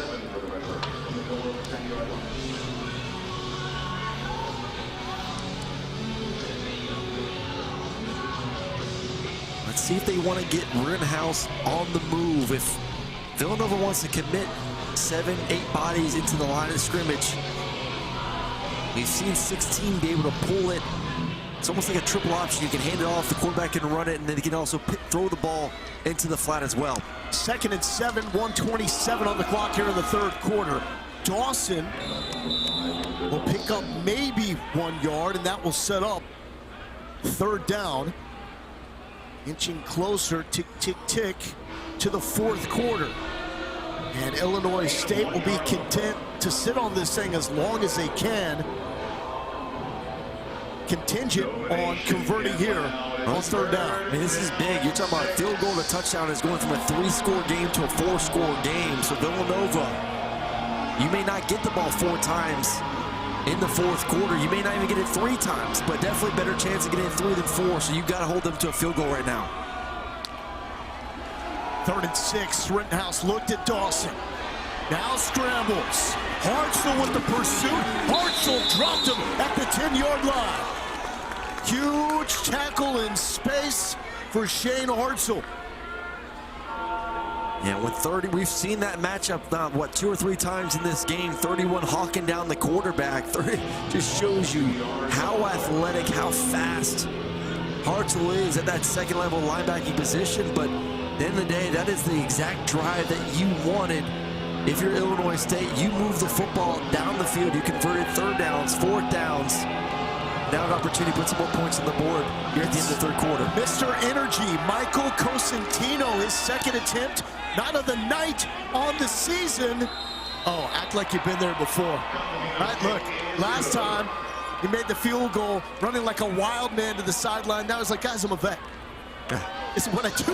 Timer, please reset the game clock to 2 seconds. Media timeout. Now you know my name.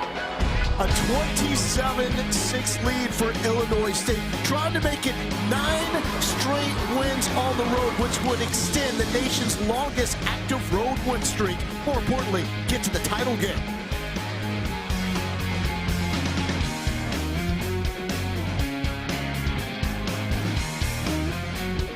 Here's our Week 16 Monday Night Football matchup loaded with playoff implications. 49ers still trail the Rams and Seahawks by a game in the NFC West. Will square off against the Colts, who are in a must-win mode. 8 Eastern on ABC, ESPN, ESPN Deportes, Disney Plus, and the ESPN app. ESPN2 will have a data-driven look at the game. Coverage kicks off with Scott Van Pelt, countdown crew at 6 Eastern. Oh, by the way, 2 seconds put on the clock. So we're not to that 4th quarter yet, but should get there after this kick for Illinois State, after tacking on a field goal to extend the lead, 27-6 over Villanova. Winner of this game going to the FCS championship to take on 2-seed Montana State. If you are in the Philly area looking for a reason to feel a little bit better about one of your favorite teams today, the Eagles won a little earlier against the Commanders. Okay, there you go. Yeah. They're trailing there for a little bit. Marcus Mariota, backup quarterback for the Commanders, but Philly found a way to get the dub. Always sunny in Philadelphia. Here's Jabril Mace. Coughed it up on a lateral. His last return attempt to the 35, and now to the fourth quarter. This marks the end of Sell the drama third again? quarter. Or do I just say fourth quarter coming up? Yeah, fourth quarter coming up. Put your fours up. All right, baby, 3-score game. You're still in it. You just With 11 straight wins, second longest winning streak in program history, but trailing Illinois State 27-6 in the FCS semifinals. Moments ago, Lauren Sisler with Mark Ferrante. Coach Ferrante down 3 scores, but your football team has showed resilience all season long. What is the answer from them here in the final 15 minutes of this football game? Yeah, we got to generate some offense. We're not hitting any explosive plays. We're not getting the ball down the field quick enough. Our defense stepped up there 2 times and held them to field goals, so we're keeping them out of the end zone. Now we got to generate points on our side. So we got to hit a couple explosives, get the ball in the end zone quickly now, and then go from there. Thanks so much, Coach. Thank you. Not going to get the offensive spark there. Travis Jones was all over Pat McQuaid. And a Villanova offense that has only moved the football to a tune of 177 total yards. Yeah, it was bad. I mean, that third quarter was just atrocious. Only 2 minutes and 46 time of possession, only 11 yards gained. They have to have a monster fourth quarter to get back in this thing. McQuaid, another deep shot, looking for Reed. Reed has it, falling down with the catch to the 24-yard line. And when you need a big catch, the freshman sensation delivers 40 yards. Well, Coach Ferrante asked for it. Hey, we need explosive plays down the field. And we just talked about that in the third quarter. This offense has just not been able to generate anything down the football field. And when a big play is need to be made this playoffs, 83 has been that guy. What a job of finding that. Going to the screen, Isaiah Radlin is dropped like a bag of bricks. Ty Niekamp, first team All-American, is there. That's going to make his pops a proud man when he can sit back and reflect on this. His dad, Travis, the defensive coordinator, told us he felt like a monster this week with all the interviews about coaching his sons. Basically just talks about him like they're any other player on his defense. Well, they call him Coach Niekamp, too. It's not dad. No. We'll say that for the offseason. In season, it's coach. And he coaches them just as hard as he does anyone else on this football team. 2-yard loss, pressure. McQuaid is hit as he throws. Reed nearly Superman that for the catch. Incomplete, 3rd and 12. Does say there's really nothing that his oldest Ty does on the field that surprises him anymore. That was his compliment to his boy. And there he is. Travis on the left, used to wear number 90 in his playing days for this Redbirds. I just feel like it's pretty hard, though, Lowell, not to get a little bit more excited when your sons make a play like that previous, 2 plays ago, sniffing out the screen and making the tackle for a loss. This is the guy, though, in motion right now. Kalela, can you find a way to get number 1 the football? Only 1 catch for the leading receiver tonight. Not even looking that direction. Instead, all sorts of miscommunication to Lucas Kopecky. And is it go for it mode now on 4th and 12? I think it is, honestly. It's just something's been wrong with McQuaid. He's not seen it well. I thought this would be a game.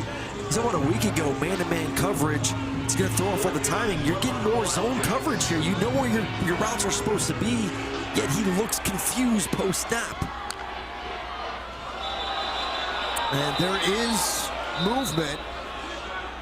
Now, it looks like Illinois State was in the neutral zone. That will be a 5-yard penalty if that is the case, as Garrett Steffen jumped. Yeah, but he also had Ajoro Tutu also jump on the left side, so it depends on where the ref said who jumped first. Offense, number 74. 5-yard penalty. 4th down. That's the first team CAA selection, Timmy Ajoro Tutu. It was pretty bang-bang of who jumped first. But look at the left guard, 74. Yeah, he starts leaning back, I think, before the defense encroaches in the neutral zone, making this 4th down even more difficult. 4th in Nashville for Villanova. McQuaid dropped and sacked by Garrett Steffen. 7.5 sacks now for the man with the 9th most pressures in the FCS. Is playing the best football of his career. His defense been showing up all ball game, 4th and long. The defense line gets another snack on the night.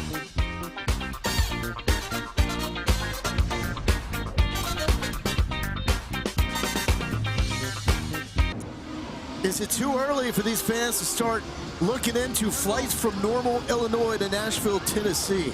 The FCS playoffs continue with the championship game January 5th on ESPN. For more information, visit NCAA.com, the home for all NCAA championships. 13 minutes and 3 seconds away from the most unlikely championship game appearance in the FCS. The unseeded Illinois State Redbirds beat a 16 seed. A 1 seed in North Dakota State. Last week, the 8 seed UC Davis, because this man is an absolute baller. Tommy Rittenhouse, the senior that refuses to lose, despite the fact he threw 5 picks against North Dakota State, battled back, led the winning effort. Last week, locked in against UC Davis, and he's been locked and loaded for this game against Nova. I think they're trending the right way. That 3rd quarter, they had the ball for 12 minutes and 13 seconds, 99 yards, 22 plays. They're converting 3rd downs, they're converting 4th downs, and a lot has to do with how accurate he's been, and also, too, what you just saw in that previous play, his ability to run the football when things aren't there down the field. Put a number by that Illinois State team, and you can convince me that's where they should have been seated with the way they are playing here tonight and in this dramatic playoff run. Dawson totes the pill, sets up a 3rd and short. Well, even go back to that North Dakota State game, the five turnovers, but the defense was absolutely terrific. I mean, really shut North Dakota State out, both running the football and passing the football, and kept them in the game as the offense figured it out in the 2nd half, was able to make that 2-point conversion to win it. So it's been very much complimentary football throughout the playoffs here for the Redbirds. 3rd and 1. Where the ball's 15 going. on 3rd down. I'm going to say it's the big Victor Dawson lining up to the left of Rittenhouse, and that would be a good call. And the push goes forward. Progress gives him the 1st down pickup. Lauren.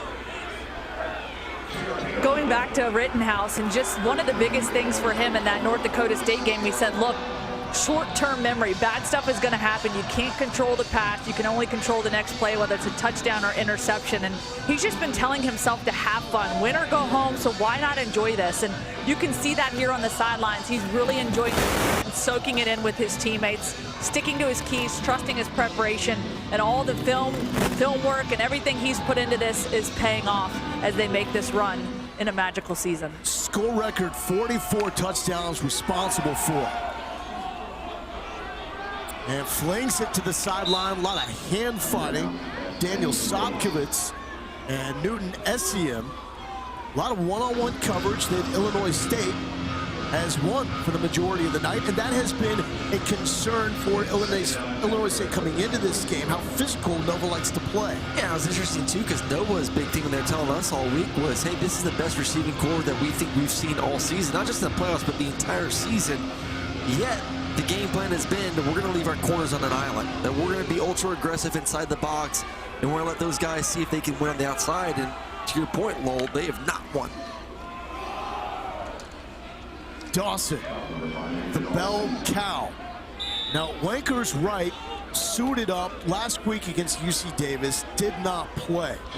He suited up yet again tonight, took part in warm-ups. We've not seen him on the field dealing with the shoulder issue that flared up in a very bad way against Southeastern Louisiana in the opener of this playoff run. Maybe they're just saving him for the championship next week, because, I mean, honestly, right now, the way your quarterback's playing, the way Dawson's been able to run, Glatz was out last quarter. It looked like he hobbled off the field, so I don't know what his condition is at the moment. But, I mean, the way Five has been this playoffs, it's hard to not give him the football as much as you can and continue to rest right. Redbirds looking for their 11th conversion on third down. That's the man you want to go to. Daniel Sobkowitz, the all-time leading receiver in Illinois State history, but SEM is there for the stop, and it will set up fourth down. But with those 10 successful conversions, it's the most against Villanova since 2015. It's different to go from a week ago when you and I were there watching this defense versus Tarleton State. The Tarleton State offense has scored 44 points per game, and they shut them out. Just shows you how good this Illinois State team is, especially on the offensive side of the football, the way they've been able to move it and stay on the field. Hayden Futch, the man that got sneaky last week with the clutch keep for the first down run. It looks like he got hit, and there is a flag down. He's in pain. And also limping to get up is Caleb Moody. Running into the kicker. Defense. 5-yard penalty, first down. He sold it, got the call, and sprung up like the legs that we saw him use on that fake punt last week. I don't think you need to sell the injury because this was clear as day running into the kicker. You have to allow the punter to land. And yes, it was a little bit over the top, no doubt about it. So kudos to him for his acting classes.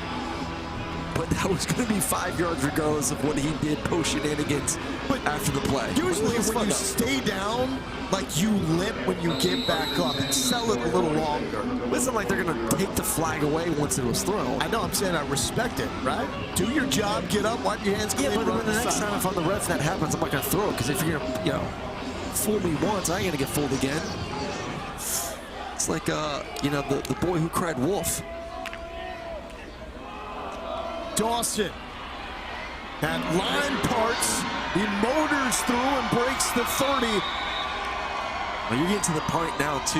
We saw Christian Sapp early on in this football game coming up willing to make that hit. Kind of at that second level where the linebackers are. Now you see him catching. It's just a defense right now that has been beat up. They're confused, demoralized, and now they're just, trying to stay alive at the moment, catching tackles instead of trying to initiate contact.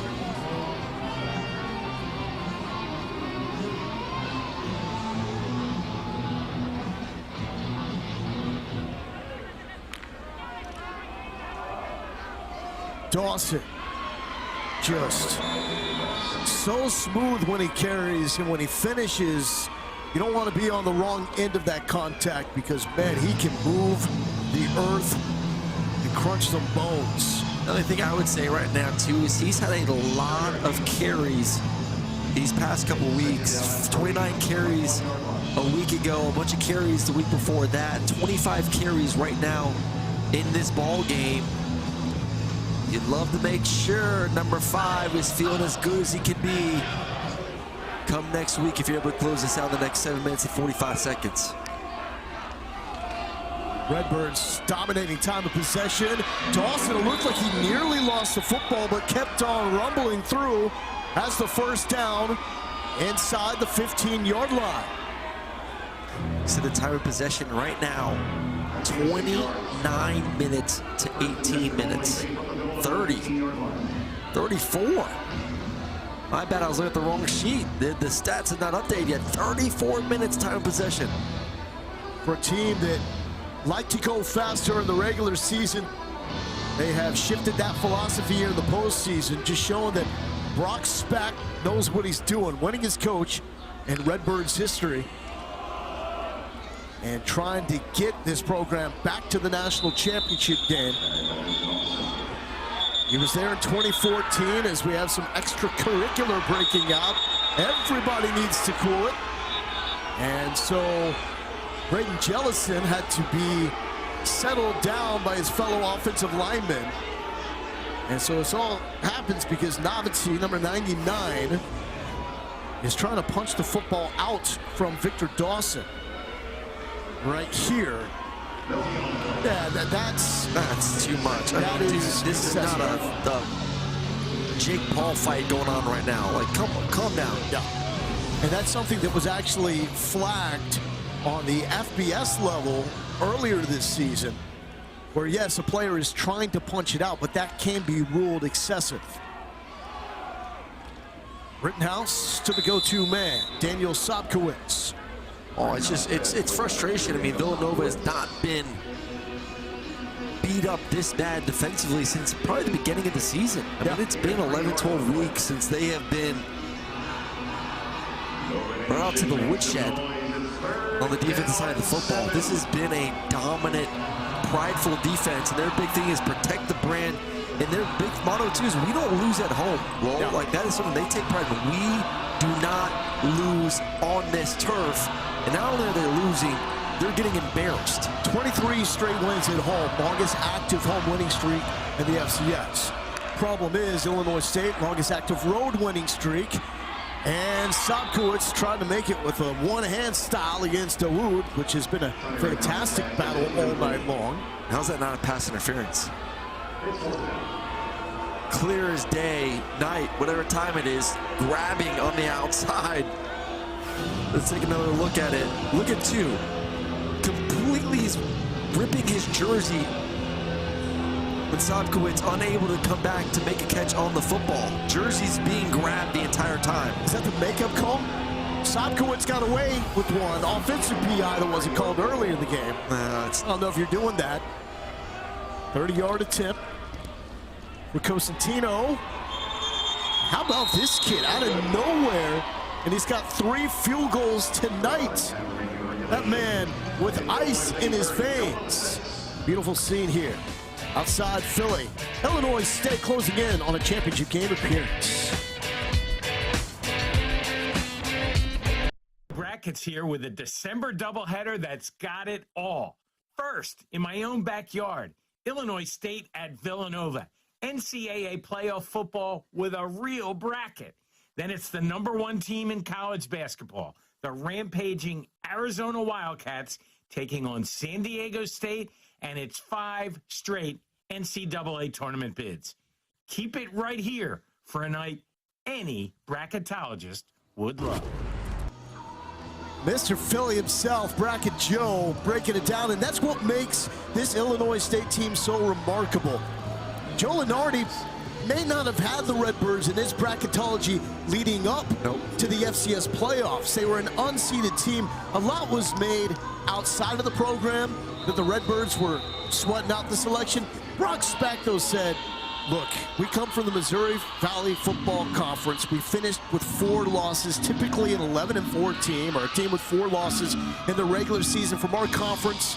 We're making it in. He didn't make it seem like they were sweating all that much. Low kick to Villanova, who simply has to make something happen, starting with corralling that low kick. And we're going to take a break and then set up the final 5:09. Illinois State on the collision course with Montana State in the national championship game.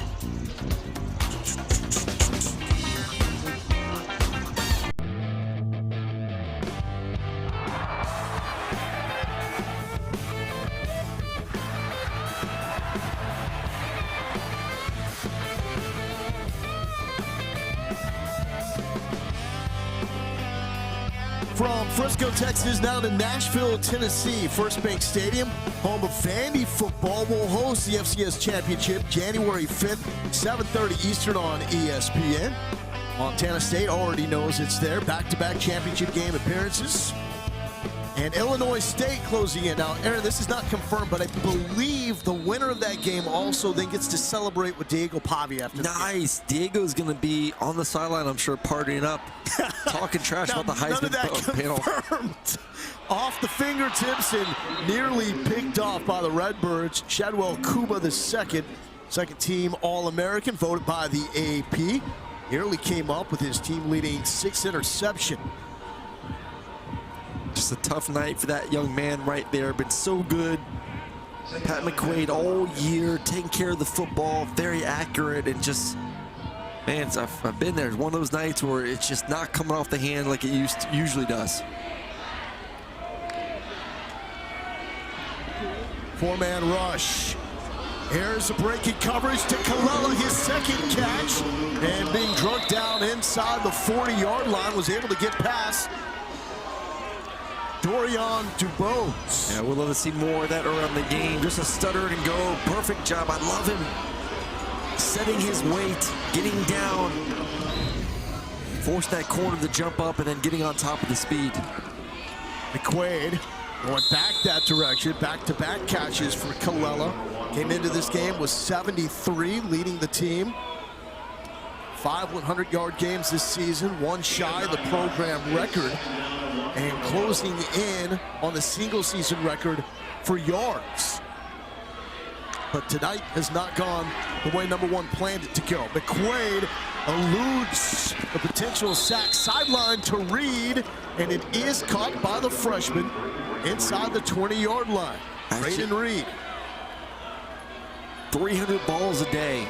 That's what Reed does. He goes out there, jugs machines, gets some of the throwing passes, and it has paid off as he's just gotten better and better. It's gained the trust of his quarterback all season long. Really on the field, the catch is under further review. Should not take long. I think looks like that was that right knee out of bounds. Let's take another look, shall we? It looks like the right foot was in it, but it depends on, was the right knee on the ground, out of bounds, on the white. I think the other view is probably going to be the best view.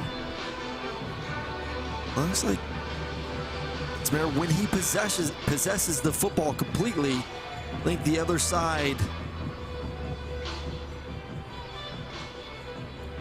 I don't have the angle there. It's definitely looking to see if This is going to be the angle right here. the shin or calf Let's see when is down the right. to catch. Or is It's it kind not? of, it's bang bang. It looks like you're gonna have to piece it together of when he fully possesses it. I think he doesn't fully possess it until after the right knee is down out of bounds. So ruled on the field to catch. Yes. So that's going to be important. Got to have that conclusive evidence to turn this thing over. 30-6, dominating lead for Illinois State, who hasn't even found the end zone here in the second half, but it was 3 straight scoring drives by the Redbirds in the first half to build that lead. For Villanova, the issues early, not moving the football. Yep. Twice early, they got into the red zone, settled for field After goals. review, the ruling on the field is upheld. Okay. So a catch for Braden Reed. Mark Ferrante got the sales pitch from his defensive coordinator, Ross Pennypacker. Yeah, the DC that they should give Braden Reed a shot to play receiver for this Nova program. And that move has paid off. He's been fantastic and is the future of the receiving corps for Villanova. Into the red zone for the third time tonight. 2 field goals. The results of the first 2 drives. McQuaid low throwing, complete, looking for Colella.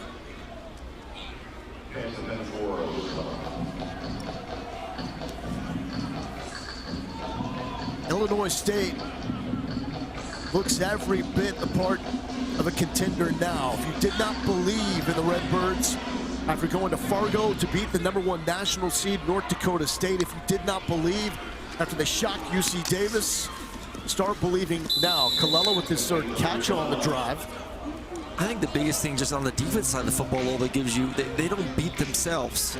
They're going to make it. That's what they've done the entire postseason. They're going to make you earn every single point that you score. And more times than not, especially in the college football ranks, the offense is going to mess up at some point.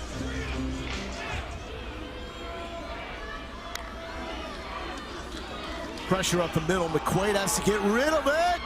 And broken up in the end zone by Cam Wilson. They move him a lot between inside and outside responsibility. They really like his coverage skills. So in those situations, they move him from the outside spot into the inside. And especially in a game like this, where you look at what Villanova wanted to do is move some of their big-time receivers into the slot. You're talking about Brandon Reed, obviously. Colella will play in the slot as well. So very comfortable with 25. Cam Wilson playing that nickel position. He's done it terrifically all season long.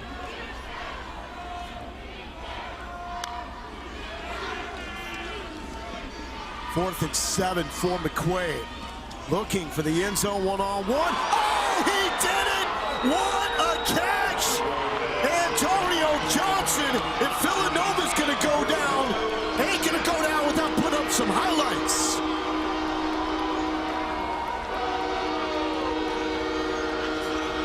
Well, it starts with McQuaid first, buying some time, rolling out to his left, which is his strong side.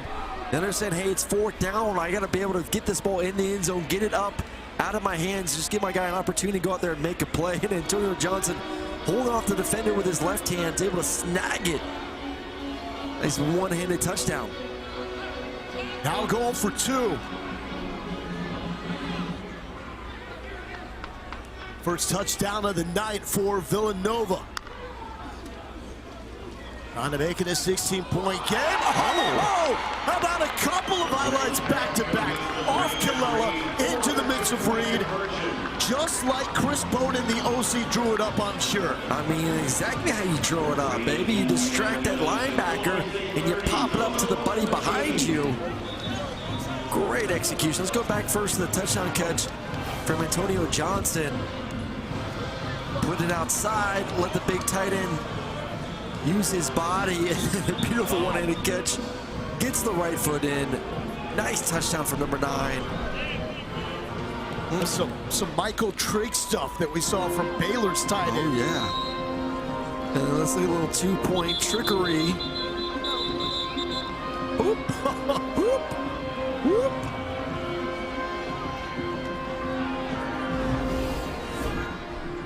We'll just call it a trick play. 2-score game? 2-score game with 3:27 left. Villanova has all 3 timeouts. Lining up. You would imagine the onside kick has to come here, and that's how they were lining up. Jack Barnum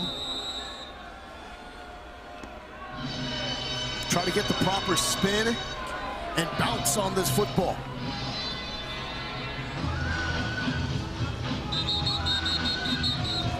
And Illinois State. First. It's 30 seconds. So not keeping anything to chance here. Illinois State wants to make sure they're on the same page. Brock Spack, the no-nonsense head coach. I mean, that looks like a head coach should look if you're from the Midwest. Does he not resemble Andy Reid a little bit? There's some Andy Reid there, yeah. I know I would not mess with Brock Spack. No. Ever. Maybe it's because of the stash. The stash? The stash. He is a former All-American linebacker at Purdue. He's a defensive guy. 17 years as a head coach of the Redbirds, trying to get back the national championship game for the 2nd time. They were there in 2014 where Carson Wentz led a final minute touchdown drive to beat the Redbirds. And now Nova will go right up the middle, but the tight end, Javon Charles, is there to recover for Illinois State. And they will have the football. Nova still can stop it 3 times. We also have the 2-minute timeout coming up as well. Folks from Normal, Illinois, home of the Illinois State Redbirds. Crowd program. And the last team standing from the Missouri Valley Football Conference. A lot of conference pride on the line. This is the FCS equivalent of the SEC. Trying to make it 15 straight years with a conference representative in the FCS title game. Tommy Rittenhouse is probably going to do a lot of this. Just give it to Victor Dawson and let the big man eat. 2.5 on first down. Villanova, they're first. 30 seconds. So Nova now with the timeout, 2 remaining. Remember last week we had the Villanova game versus Charleston State, and a little bit different situation because it was a 1-score game, but Villanova decided to do what we, a little bit of a triple option, hand the ball off, quarterback could pull it, pitch it out to the outside, and essentially they sealed the game by throwing it twice to Braden Reed. Different situation because you're up 2 scores plus the 2 2-point conversions that have to be converted, but yeah, you have a quarterback in Tommy Rittenhouse that is very athletic, that has been able to get on the outside and use his legs. So would not be surprised these next 2 downs if you do see some sort of zone read option where the quarterback can pull it if this defense gets a little bit greedy on the edges. Something about this Illinois State team on the road, and something about this hulking running back as well will set up a 3rd and short. They have 2 losses on the road. Villanova, second, 30 seconds. Over the last 2 seasons. Those losses at Iowa, at Oklahoma, and at UC Davis last season. Those are the only losses. That's 2 premier FBS programs and one of the best on the FCS level. I mean, I don't know if we showed the graphic or not, but man, this team has been traveling across the country these playoffs. I mean, you got to talk about the fatigue factor of being on planes, late nights, traveling home. Game 16. Game 16. You're not sleeping in your bed. It's us against the world mentality, though, and they've really bought into that.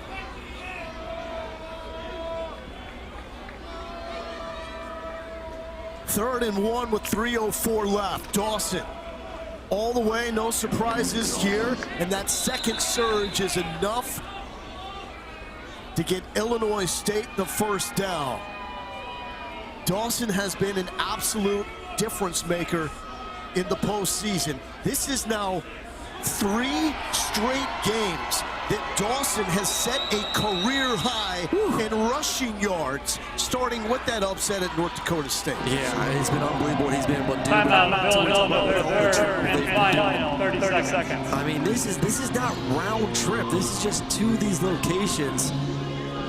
It has been across the country this team has been going and finding ways to come together as a football team to win on the road makes what they've done even more impressive.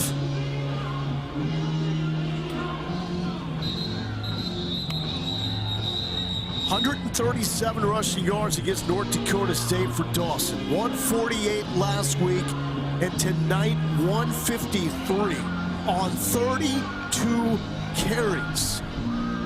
Kept this man fresh for the postseason. He hardly came off the field in the same. There was a couple moments where Seth Glatz came in and a huge 69-yard reception. Well, I think Glatz got banged up, so I think that's been part of the reason why you've seen more of 5. Like, I don't know if they have anyone really they feel comfortable right now handing the ball off to. And another carry for Dawson. That is his 33rd. So it gives him 85 carries in the last 3 games. So it's not just 3 straight games in which he's setting career highs in yards. It's also 3 straight games setting a career high in carries. Yeah, he's going to need these couple weeks breaks just to get his legs back underneath him, because he's going to have to maybe set new records again in the FCS championship in Nashville here in a couple weeks. Villanova about to see their 11-game winning streak come to an end. It will wrap up one shy of the school record that they set in 1997 on a team that was led by their offensive coordinator Chris Bowden and Brian Finneran and Brian Westbrook. Because Illinois State is 2 minutes away from celebrating an appearance in the national championship game.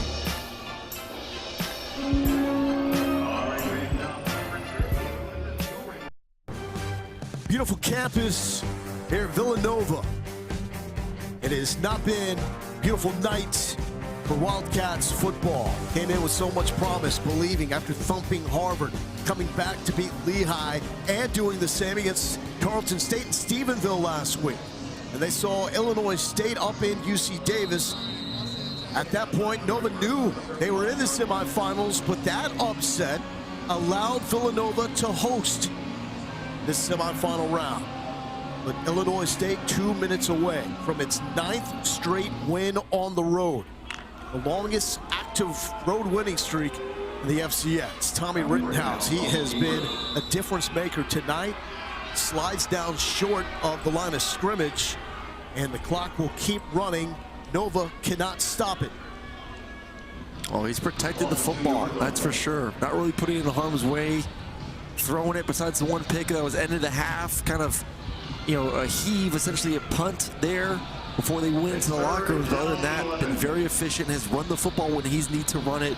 Really good overall decision maker, which he's been pretty much this entire season, besides for that North Dakota State game. But you go back and watch it, and was it 3 or 4 of those 5 interceptions were just tip passes at the line of scrimmage. 3rd and long. And it's Dawson with carry number 34. Special night on so many different levels for Illinois State. Tommy Rittenhouse sets the single season passing yards record for the Redbirds. Daniel Sopkowitz breaks Tyrone Rocker's school record for most catches in the season. And with 97 yards in this game, he sets him up to move past Illinois State's record holder for the most receiving yards in a career. And the final seconds ticking away here as Illinois State will take this delay. Timeout. Illinois State, second. 30 seconds. Actually taking the timeout right before that delay again. Tight-knit group of Illinois State fans that have made the trip from Normal. They've been loud and racked up a lot of miles in this postseason, but they know it's just 31 seconds away from returning to the FCS championship game for the first time since 2014. They felt like they let that one slip away to Carson Wentz and North Dakota State. But after beating North Dakota State, the most shocking upset that we've seen on the FCS level, Illinois State looks like a team that's poised to give 2-seed Montana State a run for its money. Futch to punt it away. And downed inside the 1-yard line. Everything going the way of the Redbirds here tonight. Between the fake getting hurt and then that little thing on Mr. Swaggy over here with the little celebration dance. Little cherry on top, though. It was nicely executed. Very nicely executed. And so Villanova, it's been an unreal season for them. If Illinois State is not in the picture, we are raving about Villanova being the Cinderella of this FCS postseason. But Illinois State, just too much to handle here on this cold night outside Philadelphia.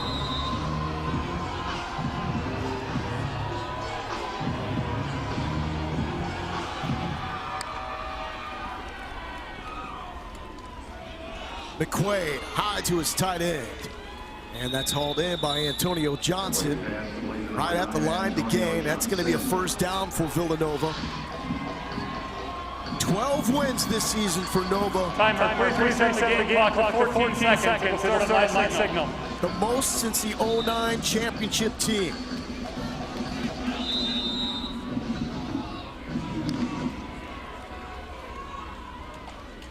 McQuaid pressure. And it's through the fingertips of Ty Niekamp. I'm sure his dad's going to coach him up on that one, despite the fact that Niekamp has led a dominant charge by this Illinois State defense. As this will be the largest semifinal win by a road team over at least the last 30 seasons. Statement made by Illinois State. Montana State will be next. That falls incomplete with 2 seconds left. So one more snap for Villanova. The final snap of Pat McQuaid's career. Transferred from Nichols and has been a tremendous leader for this Villanova program that will see their dream season end. 1 win away from the national championship game. Yeah, it's a tough way to end the season. It's been a great run for Villanova. Been fun to cover them the past 2 weeks. Great football team, and unfortunately just not their night. Nothing normal about these Redbirds. Illinois State becomes the first team to ever win 4 playoff games on the road to advance to the national championship game. They are back with unfinished business. Hey, remember 2014 and the dramatic loss to North Dakota State. Now they get 2-seed Montana State, trying to keep the dream alive. Well, they have the right feelings right now. Offense is rolling, defense is rolling. This is a monster win. This team feels confident they can win a championship here in the next couple weeks. 9 straight wins on the road for Illinois State. For Lauren Sisler and Aaron Murray, I'm Lowell Galindo.